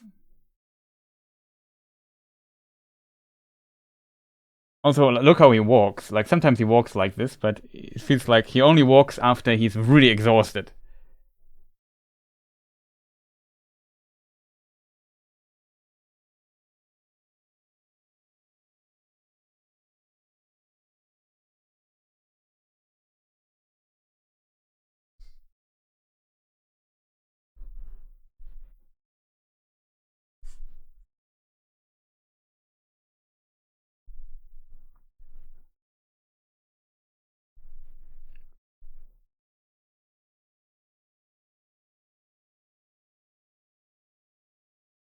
Yeah, that's true. I also think he deliberately lost.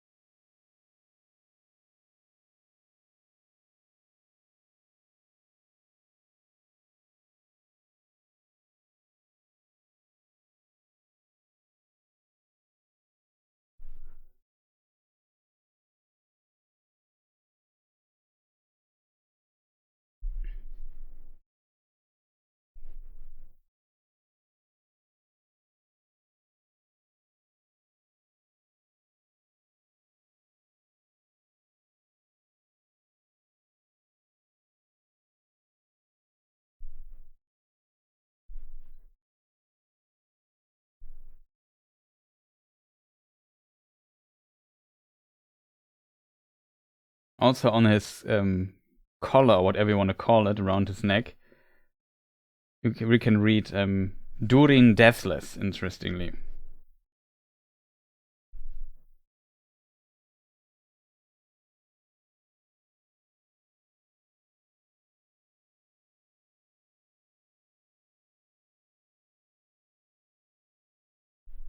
Yeah, because he is his friend. Or Durin thought so. And just imagine from a human perspective how long 20 years are.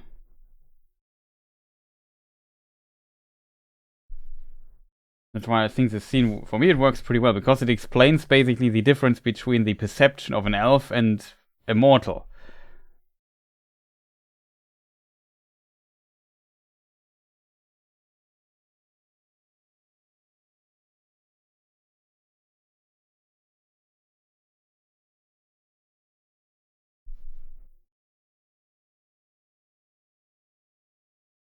I really like this scene. Durin didn't know. I like that answer. Also blocking, like how the actors are in the scene standing. I really like that. Pretty cool scene.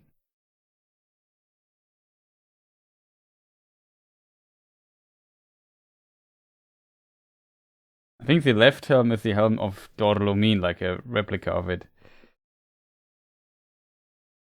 I think they want to avoid to show the children with beards. That's why they have these helmets on. We never see them.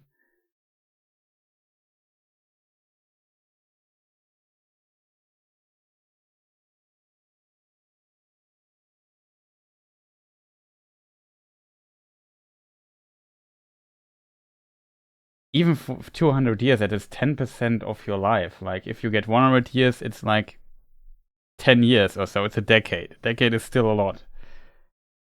And his point is more like, he had a wedding, he had 2 children, like, so many things happened in his life that changed your life and are important for him. And his best, he saw Elrond as a very good friend. He was not part of it. And he basically thought, okay, he's now out of my life. So I can kind of understand that.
Shouldn't been at the wedding.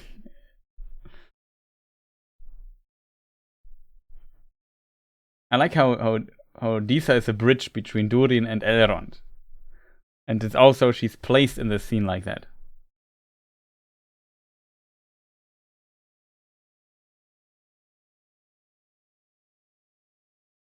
Also, this distrust between elves and dwarves. How this beard.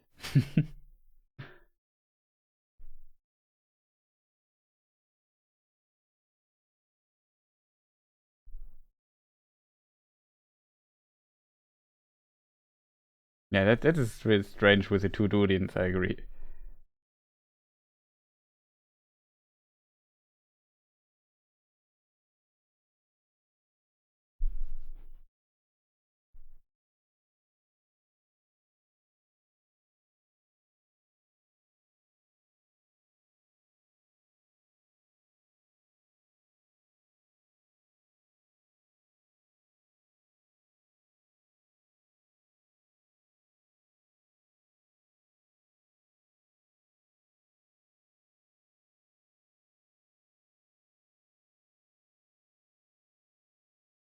I like how he tries to leave 3 times until Durin insists that he stays. Well played, Elrond. So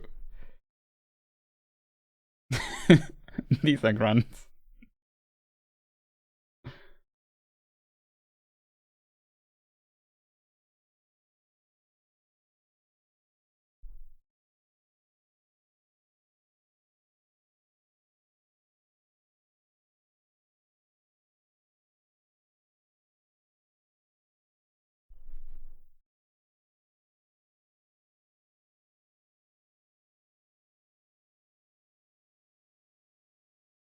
Yeah, they changed this in the law. I have not understood this as well.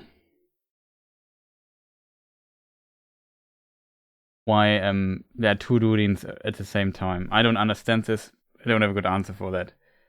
They seem to go with that. One Durin gives basically the knowledge and wisdom to the next Durin, or to the next king. And I guess it's somewhat similar with the reincarnations of the Durins, but not between the king, for the kings in between, whatever. It's also for these, for the descendants of the other fathers of the dwarves like this.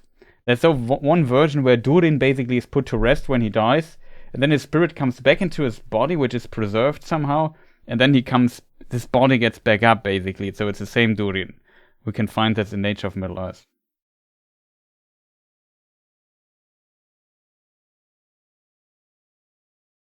Aule bless you. May Stark, welcome. Nice to see you here.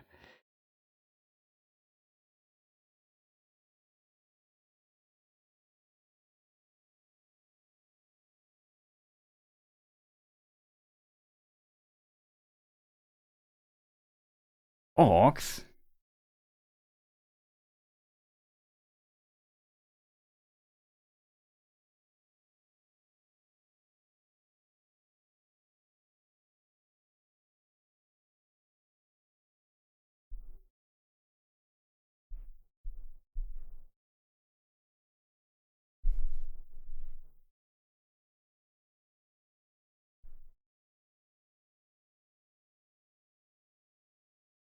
Yeah, more lighted by torches, not by natural light.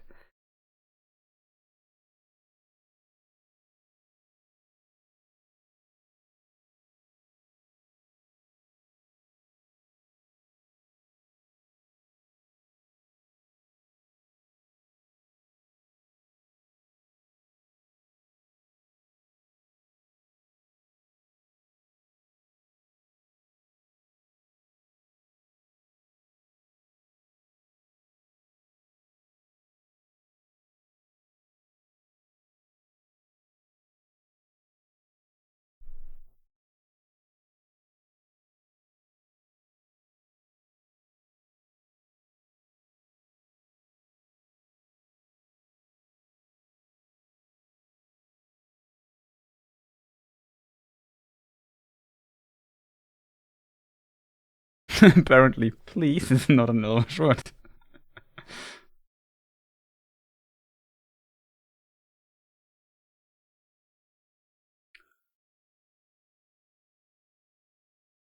To the Southlands.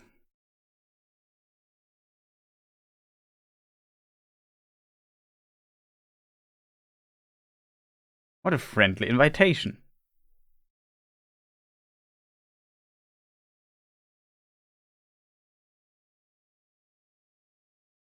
Whoosh. Wind whooshing, I like that.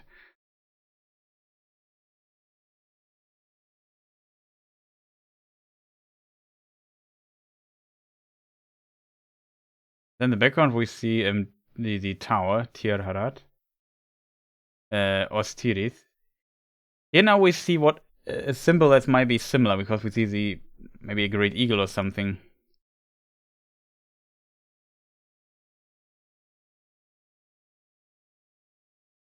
The singing is pretty awesome.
No, Theo has his dark thoughts here. I don't know. Mice, rats, whatever. Anger management. In that regard, he's very similar to Halbrand. So I would be very angry at my child if it would kick the floor in like this.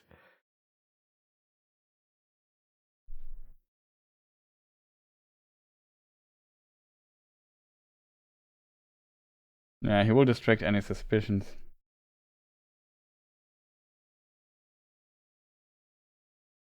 Like, Halbrand also has this anger issue.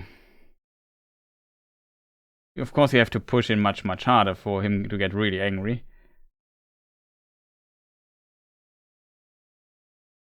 This floor is marsh. Yeah, exactly.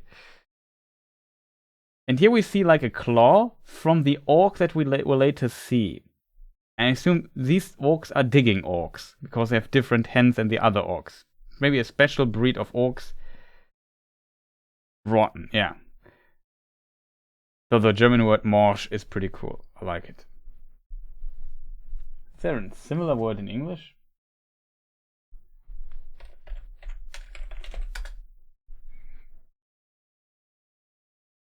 Ramshackle, brittle, frail. But nothing close to marsh. Yeah, mole orcs. Had to look it up, yeah. All these claustrophobic scenes here. That's pretty well filmed, in my opinion.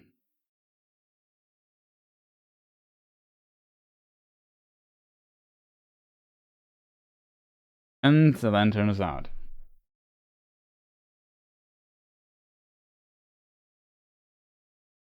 Hedgehog walks, yeah.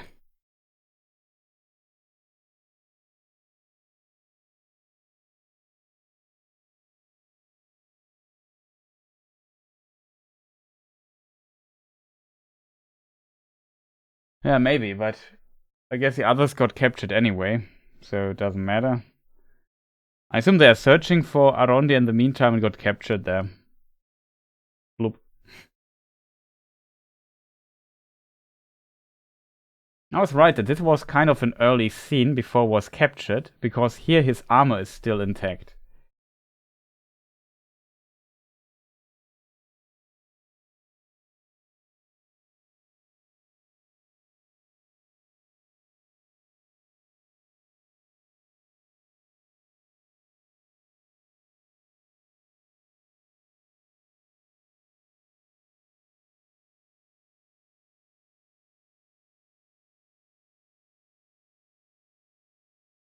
Okay, got it. Sauron, because he commands the elves to leave it, so I can take over Mordor.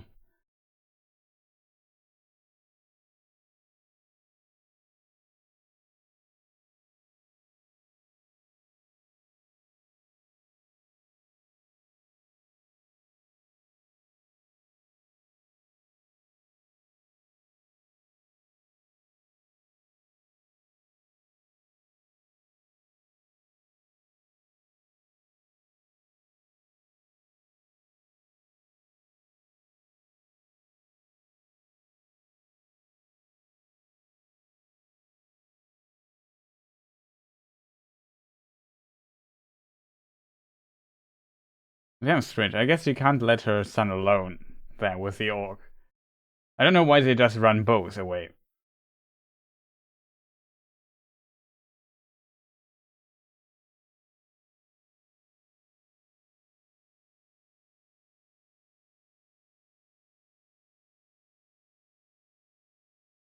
Yeah, the orc just vanished again. He looked for it, maybe seeing something, and now it hurts. She shouted loud, Theo, and he heard it, and she's now looking. What's going on there?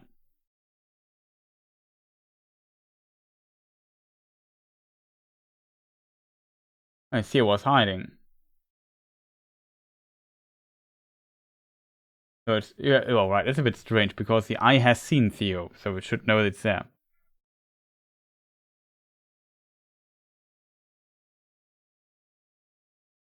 Pretty strong, yeah. I mean, he can dig.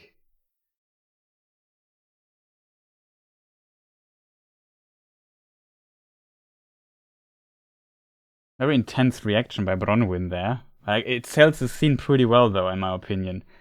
Especially you have to consider you can only see her eyes, so she can't work completely with her mimic here.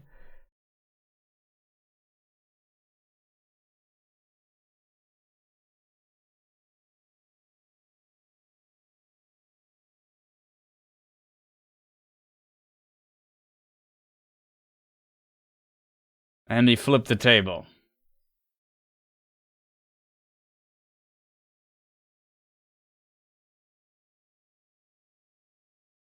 It seems like he's somehow drawn to Theo, maybe because of the sword, else it makes no sense what he's doing.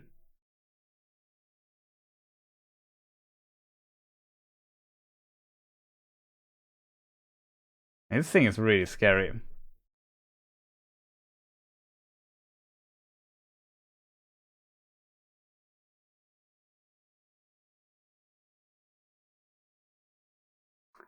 First I thought he would cut the rope with his claw, but the rope just broke itself.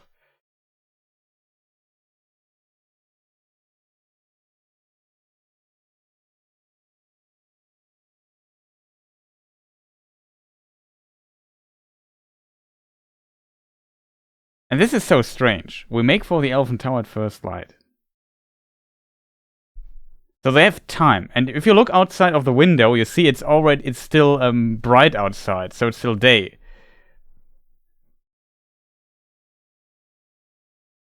And so as a result, it seems strange that when they go to the watchtower, they don't have enough supplies with them when they just take the night. Like, I would just pack as much stuff as I could. I maybe would have left immediately and not just wait till for the next day. Really strange. Yeah, this orc is more scary than thousands of CGI orcs, I agree. That was a really nice scene. I'm not sure if it will be sexy or not. Maybe.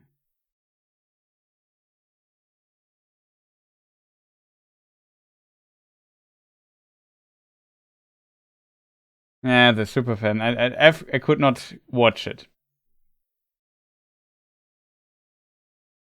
I don't think that Sauron can summon storms above Ulmosi, so I also don't think that Halbrand is Sauron, if I'm honest. I think it's just a red herring.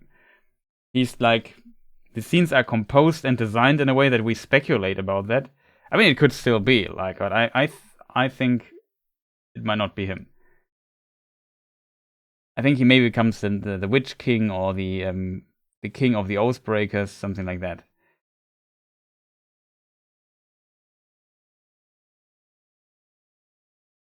Yeah, the raft is really a sturdy raft.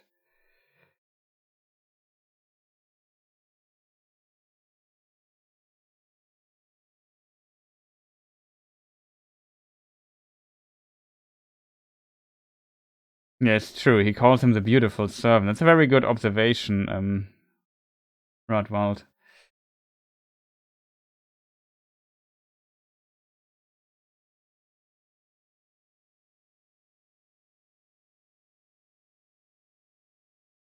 Sexy Sauron confirmed.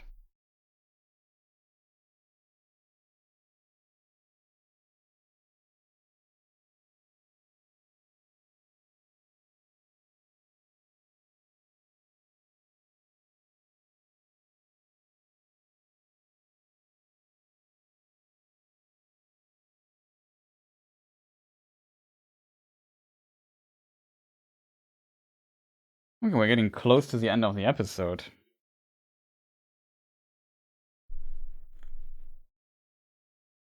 Yeah, the Firefly scene is very interesting. It again makes him very scary in a way.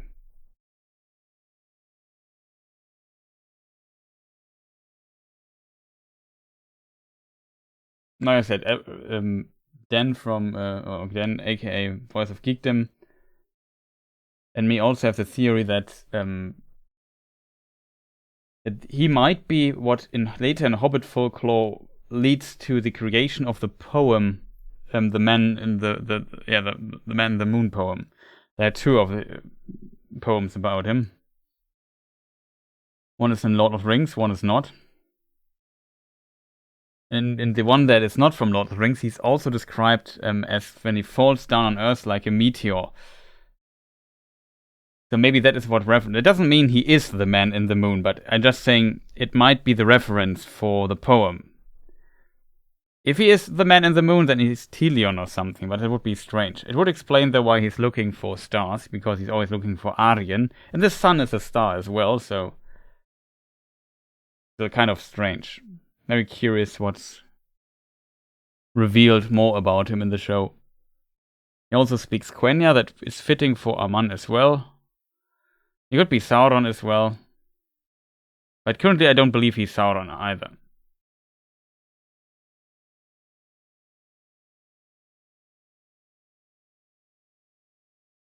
Very hard to say if these stars in the Lord of the Rings universe are actually suns. Well, technically, sun is a name for only one particular star, and that is our star in the sky. So the stars are just stars, if that makes sense, like from a astrophysical point of view. There's only one sun, but I know what you mean. But yeah, in the Tolkien mythology, they are glowing points at the sky out of the dew of one of the two trees, Telperion. And not all of them, though. Only some of the constellation made by Varda.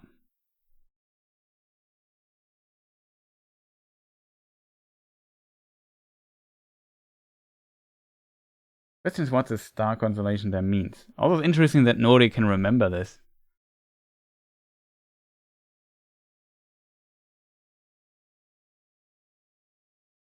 I thought stars and suns weren't the same. No, sun is just our soul, our primary star of our star system, the solar system. But our sun is a dwarf star. And it's relatively size-wise pretty standard. But there are stars that are much, much bigger than the sun. Like, we have no idea how much bigger.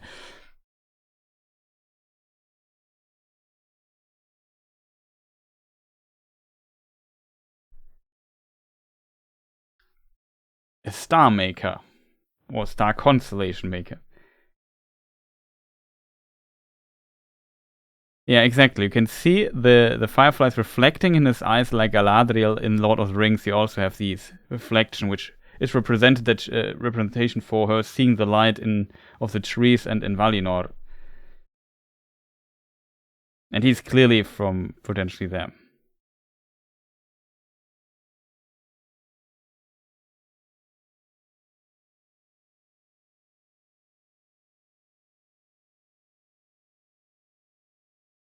Some of the stars she made to basically say to Morgoth, don't cross that line. Yeah, that is true. It's very common that people often talk about other stars as suns because we can relate to that. But technically, the sun is only one specific star. The problem is sometimes we take the word sun as synonym for other stars. From the perspective, if we go to another star system, people would also call the sun as rising or something, even though technically that is not correct. But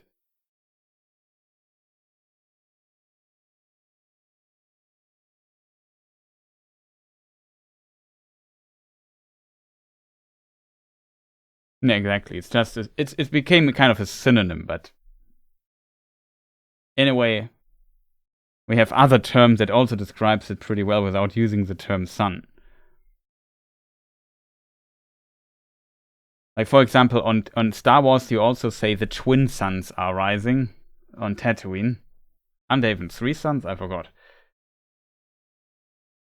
But yeah, here we learn that we later learn about the blood oath and so on to Morgoth. And here, we see blood activating this weapon. How interesting.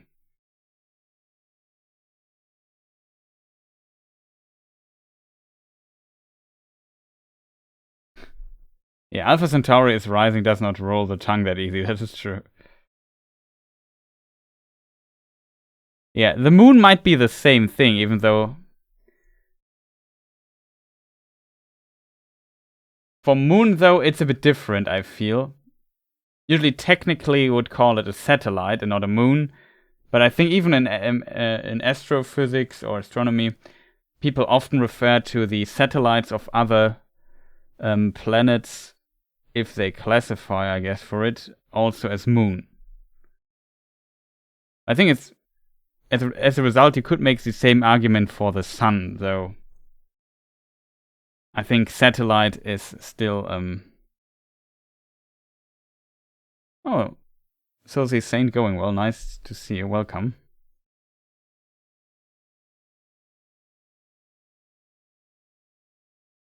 Yeah, exactly. I know what you mean.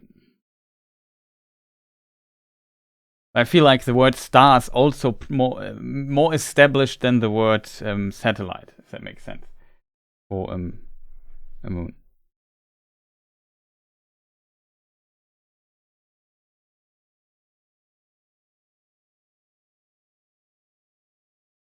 At least from the human perspective, it would make sense, of course, to call the sun as well. So for me, the episode, we're in the credits now. And were the first 2 episodes of Rings of Power. Finally, also on Twitch here. I'm a bit sorry that I didn't stream here for like several weeks, I have to admit. The other solar system exists in Tolkien? I don't think so. Potentially yes, but I don't think like that's not part of... Like in a way, Arda is Earth, just the mythologic version of it, if that makes sense. And it becomes over time less and less mythological and becomes the Earth as we know. And Tolkien wrote this version where basically a lord or king, I think, from the Anglo-Saxons called Elfwine. Elf, hard to say for me, the air. Elfwine. He comes to...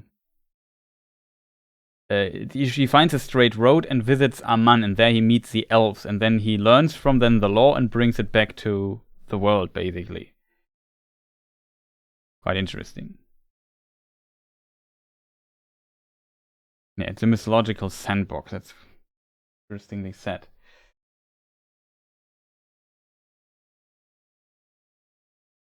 Let me just stop the timer. So, yeah, we are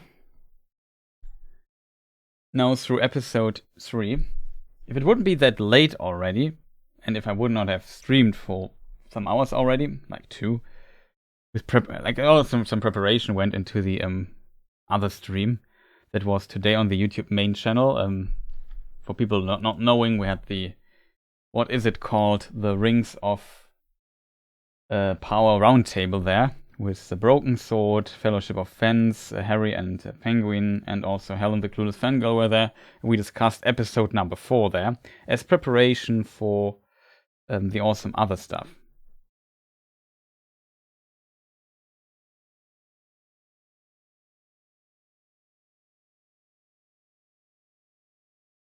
Yeah, that's true that it might transform into the rest of it. Like I said, later Tolkien makes, in some ideas of Tolkien, Arda in the world is kind of identical.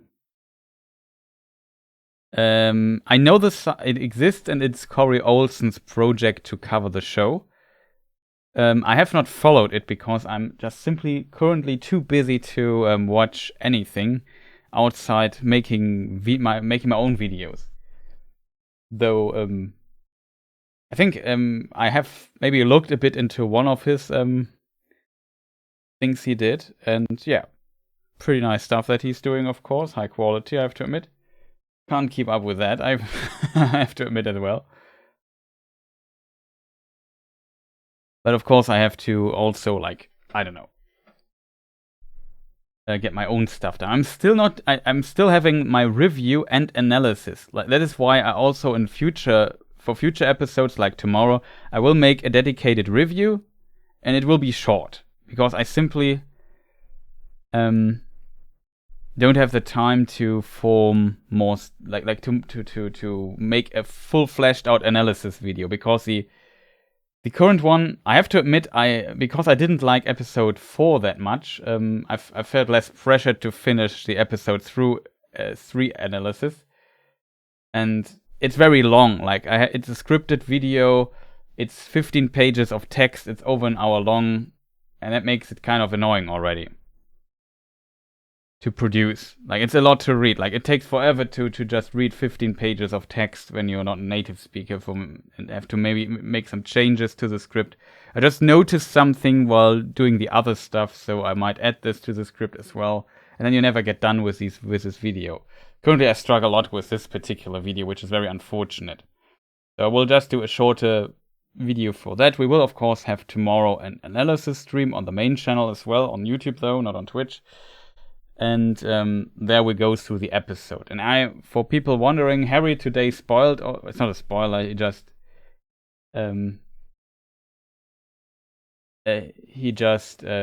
continued, or not continued, he just mentioned that tomorrow might be the most controversial episode.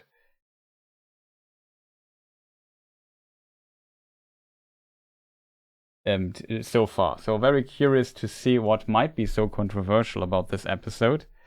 But yeah, it's pretty cool. Also, thank you for the follow, May Stark. Much appreciated. I have had not my who followed window opened here.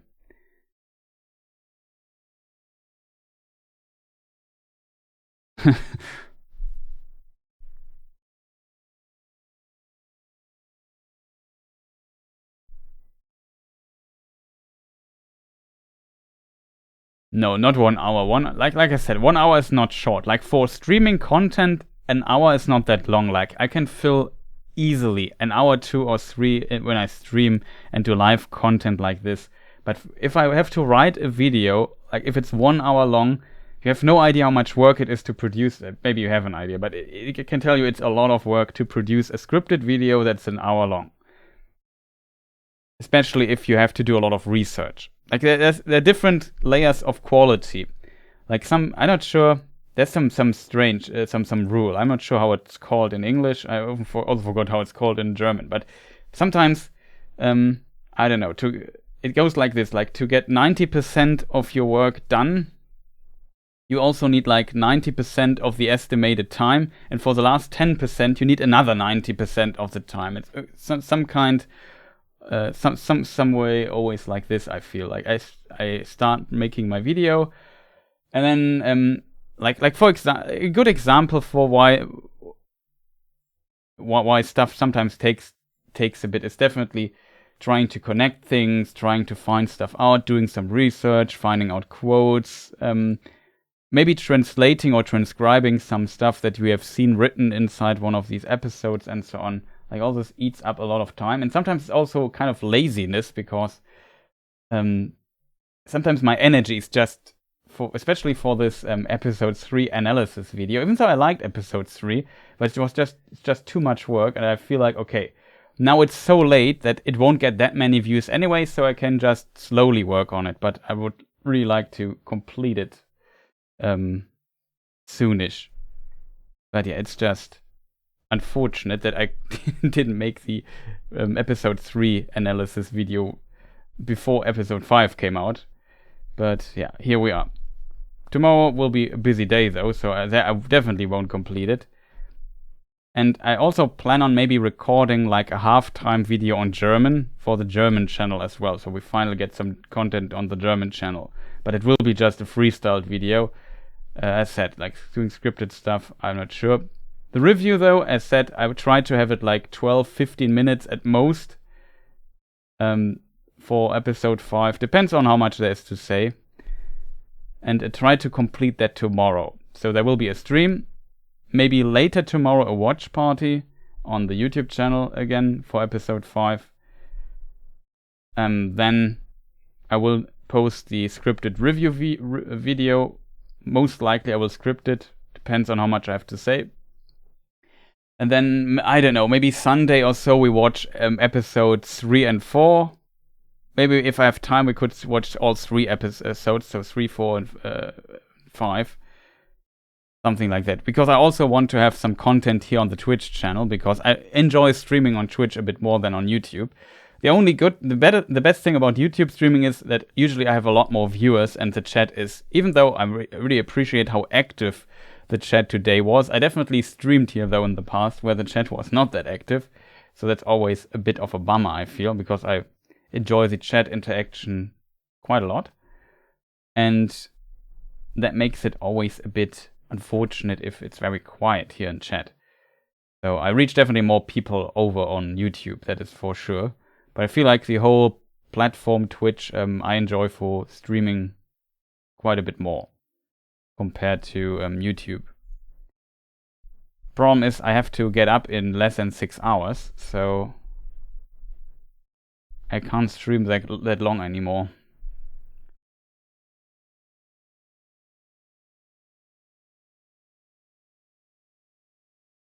Yeah, exactly. The writing part is, I guess, the depends, of course, but it's mostly the fast. But doing the research and even sorting out the after I was very confused after seeing episode 4. I have to admit. I should go to bed. Thank you. Yeah, we'll do in a moment. But I also don't want to be hasty here too much. I also have to schedule. I have to make a thumbnail for tomorrow, which I have not done yet. I haven't even scheduled the stream for tomorrow, which is also unfortunate, which I also should do. So there's still a bit of stuff I need to do. I'm not sure when I should start streaming tomorrow, though, because I usually prefer to start early. But if I want to produce like a review or something before the show starts, I need some more time for that, if that makes sense. Maybe I have to move it around anyway.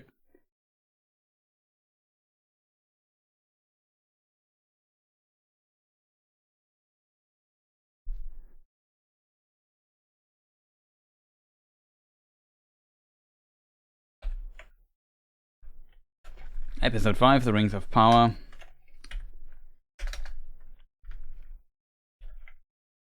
Analysis and research live stream, because these live streams are also kind of for me like researching, doing research on the episode, learning some stuff I overlooked and so on. Always pretty awesome.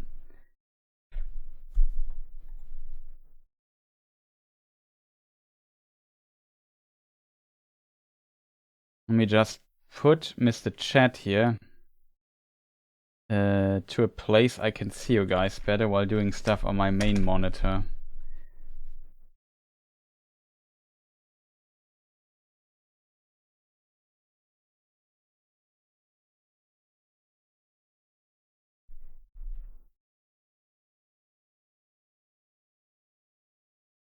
It's kind of hard staying awake doing parts. I'm really curious what episode 5 has to offer tomorrow. I expect a lot from episode 5, but I also feel like it is an important episode because slowly they really need to catch the interest of some people.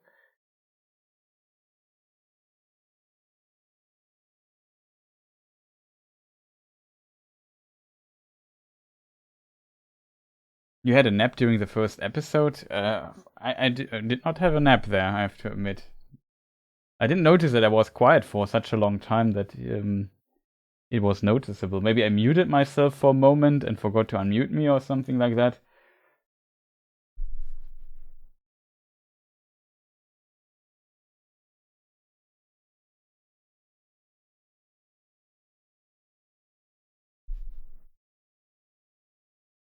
The stream will earliest in 10 hours, I would say. Like, I probably start at 10 or so. The problem is definitely I need to have a thumbnail for this, chat. Thumbnail. Where is my episode analysis? There it is. First of all, I need to create a new Photoshop file for that. Analysis stream. Episode 5. I really need to. I need to dedicate one day to basically do a little cleanup of my hard drive. Like, it's so cluttered with files and recordings and whatnot. It's a complete mess. Sekundenschlaf. No, I was not feeling too tired during the stream, I have to admit. I currently feel a bit tired, but during the episodes, I was pretty awake.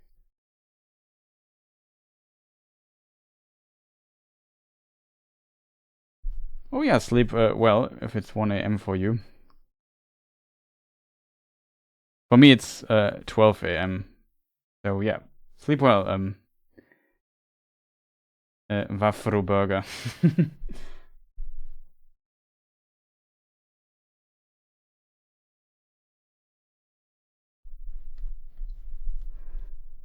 Also, the new Monkey Island came out. I'm not sure, yesterday? The day before yesterday? Let me double check. That is also a game I would love to play, to be honest, here on stream. And then demonstrate my utter incompetence in point-and-click adventure puzzle solving. But, yeah, currently I simply don't have the time for that. 19th of September, so 4 days ago it came out. I've seen a little bit of in a stream, just to check it out. It was kind of fun.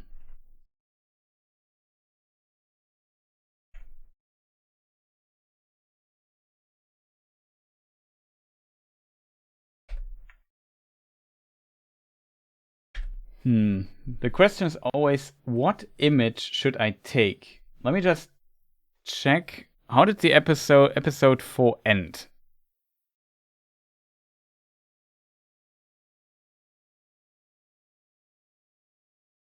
Okay, Elendil is reading his message.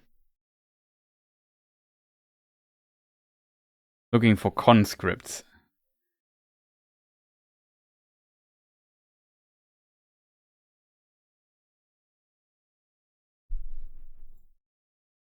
Let me just double check if okay.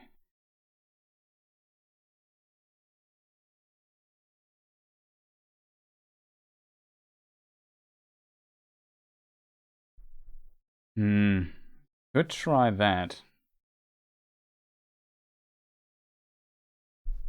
Also need to make this live. So we are just live making stuff. Fight like Diary Farmer.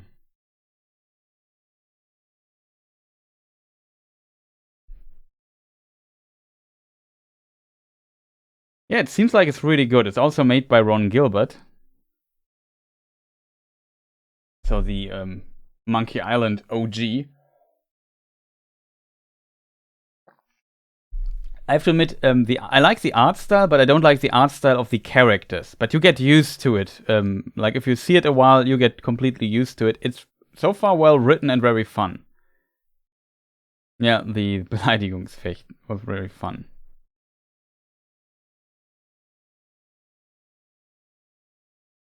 I have to agree on that.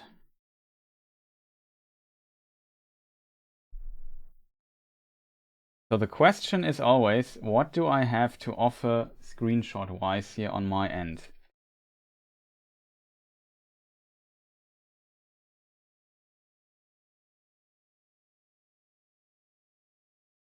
Rings of Power, episode 4.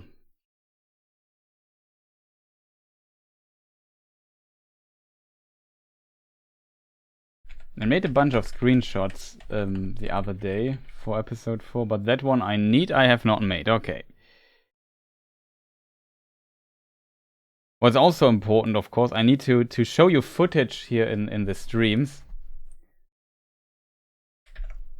I also need to prepare that. That is a big part of why I needs a bit of time. Just that also needs to be prepared. Like when I want to show shots like this here on screen, like some stills, I definitely, yeah, this needs to be prepared.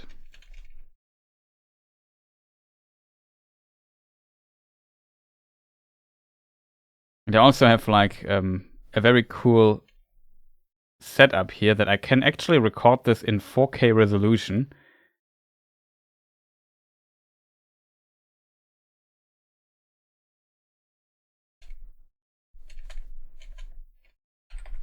That's interesting detail. Never noticed.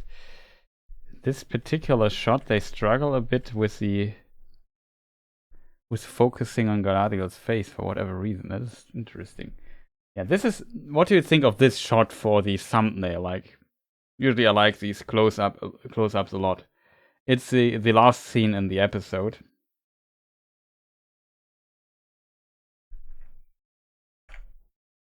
Oh. Be careful I don't activate something here.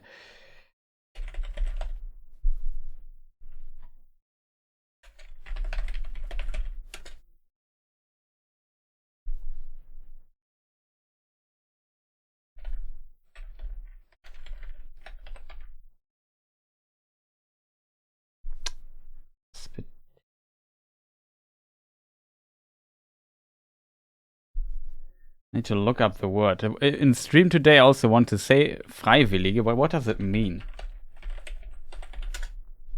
Volunteers. That is a word.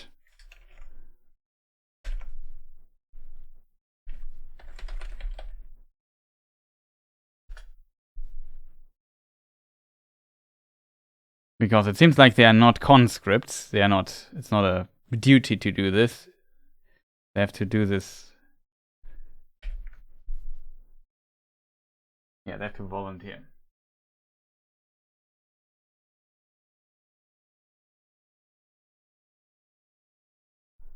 Yeah, the falling flowers of the tree would also not be bad, but I feel like for YouTube thumbnails, having a face on it is usually working better. Of course, we could take the Elendil picture.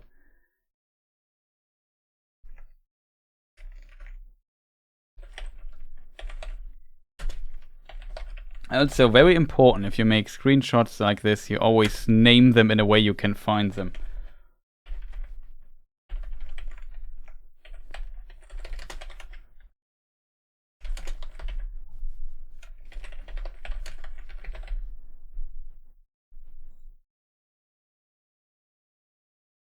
That helps quite a bit.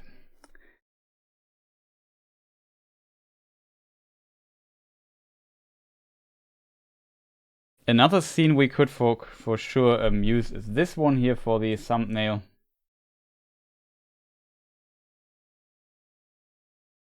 I think I used Galadriel touching the Palantir already somewhere else. Like in another thing. In another thumbnail. Try to avoid that. Would be interesting to read what is there written in the background, to be honest.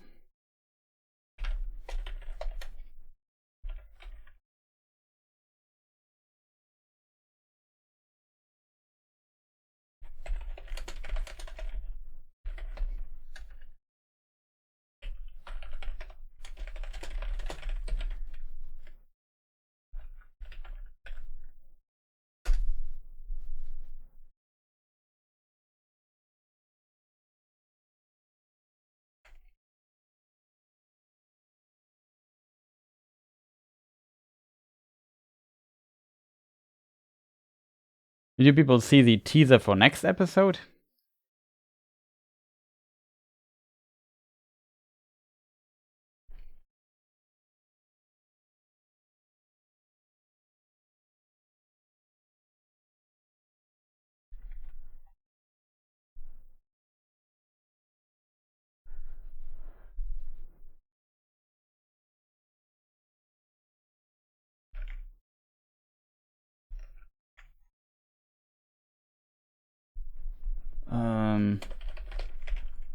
Armini loss maybe. Armini loss. Palace.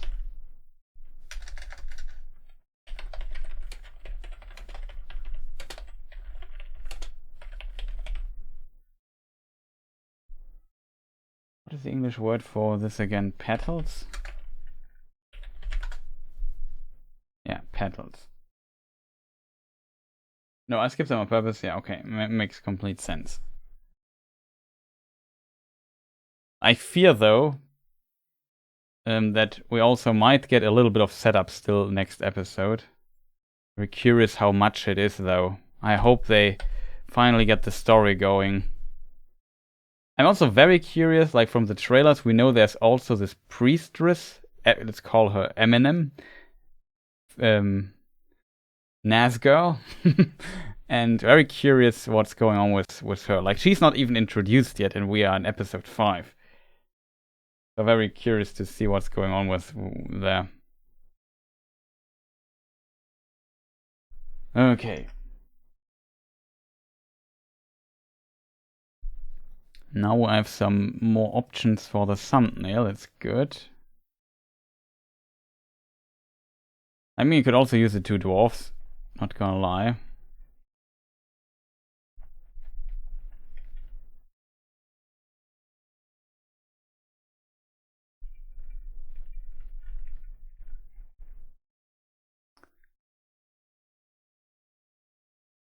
I would say, though, I go with my original idea, I feel.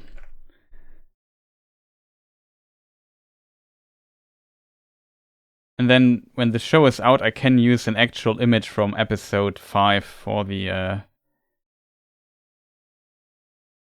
next episode.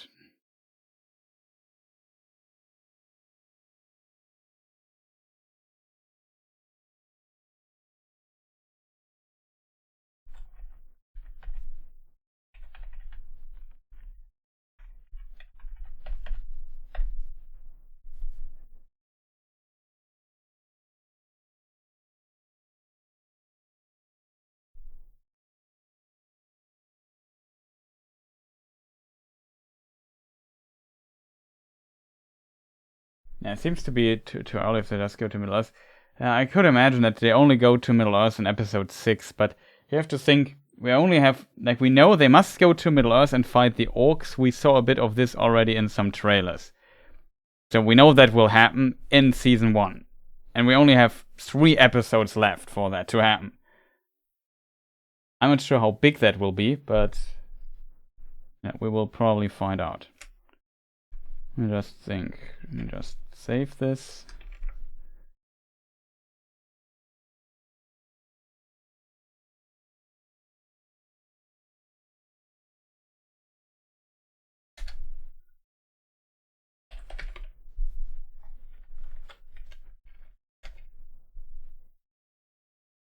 This time I'm smart though. This time I make saves for... I already create all the thumbnails. I usually don't do this because I'm an idiot. But it's very little work because I only have to switch the live thing to VOD and maybe turn it off completely one time.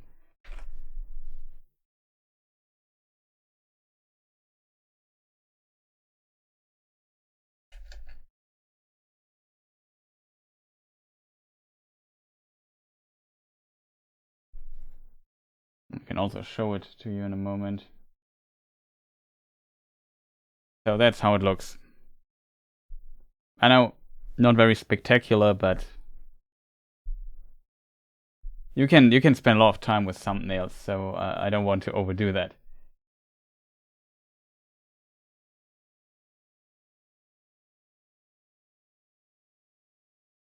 Yeah, the chain scene, exactly. The town also looked like the one they left, but exactly, it's the one they potentially left. We also have Arondir fighting the orcs coming to the tower there. That is also important. Like, there are a lot of strange important details which I have not completely figured out yet.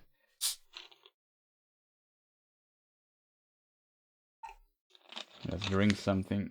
A bit of water here.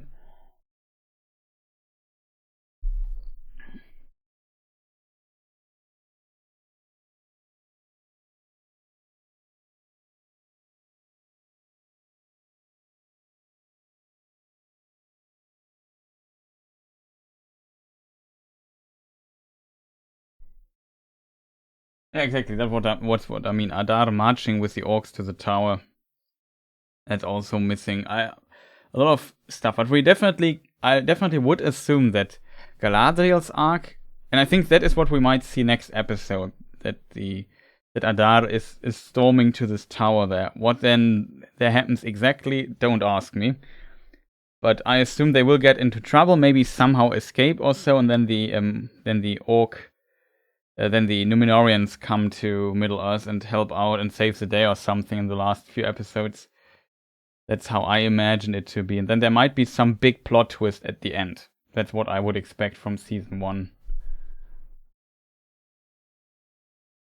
Okay, let's return to this here. Standard screen mode. We discuss episode 5 of The Rings of Power, season 1. Read the books, looking at main details, basically research stream for follow-up content. Basically what we do. I know not much effort went into this text description.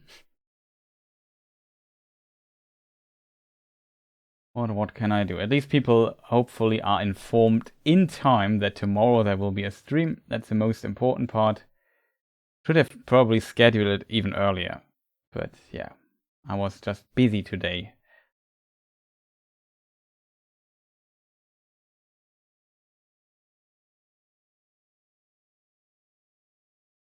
Yeah, the Bronwyn speech scene, like a lot of scenes that must appear later in the show.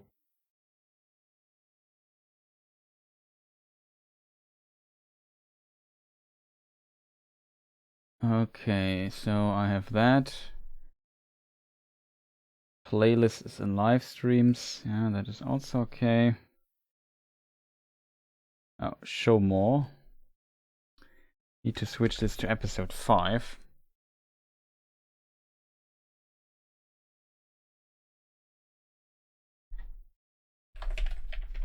We also see some, I think we will definitely see some fighting tomorrow. But I'm very curious what this very big controversial part might be.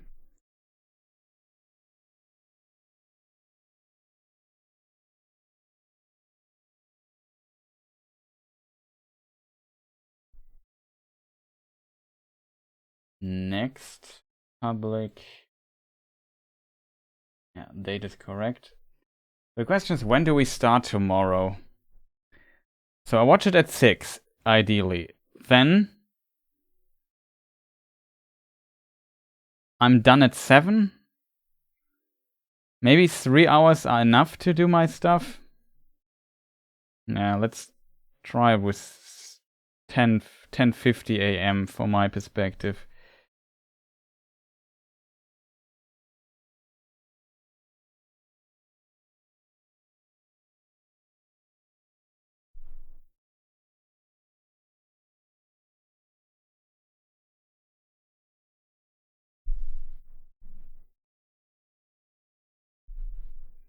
The problem with these streams is a bit like it's kind of better to start them early because I have more time in the afternoon.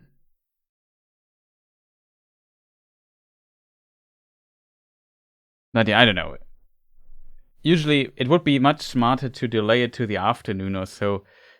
So basically make my review, then do the analysis stream. But whatever.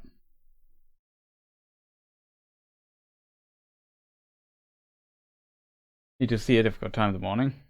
Very nice. Yeah, it's time zones is always, let's call it, interesting.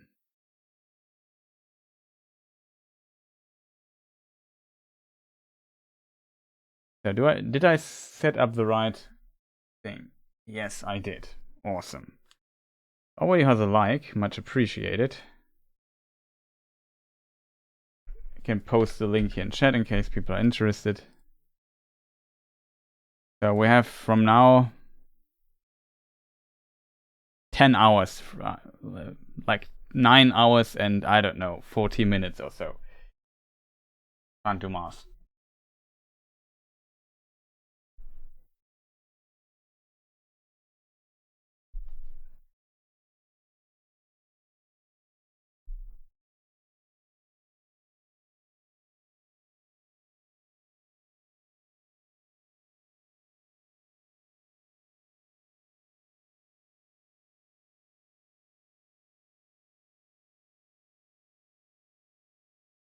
The nitpicking is astounding.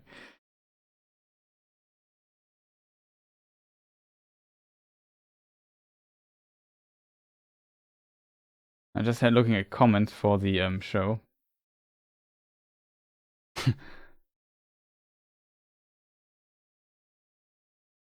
kind of interesting. Also behind in answering comments. I'm behind in everything, it feels. But whatever, chat. I don't want to bother you too much. I will now go to bed because I really need to sleep.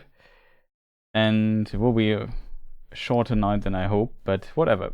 It was kind of fun watching the episodes. As said, I tried to also watch the other episodes more closer in time here on the stream. Usually when I have my review done and have like at least one video out about the current episode relatively close to its release, then I'm relieved and then things might work better. I'm not sure when to schedule the watch party though for the episode 5. It probably depends on like, maybe it's an episode killer episode or it's a discussion heavy and interesting episode, even though people might not like it or whatever. Very curious to see what we get tomorrow. Like, I'm really, really curious, I have to admit. That's kind of good. But also, hope they don't screw stuff up too much. That would be much appreciated. So, all there's kind of left to say. Thank you, people, for joining. Yeah, no problem. As said, Monkey Island so far looks pretty nice. But I only saw like, I don't know, the first hour or so of it in a stream to just check it out. I also bought it already, so I could play it in theory, but as said, currently not have the time for that. But yeah, shout out to all the people here. Thank you for joining here on Twitch. Always hope to get more people here, but unfortunately, people really like me streaming stuff on YouTube instead.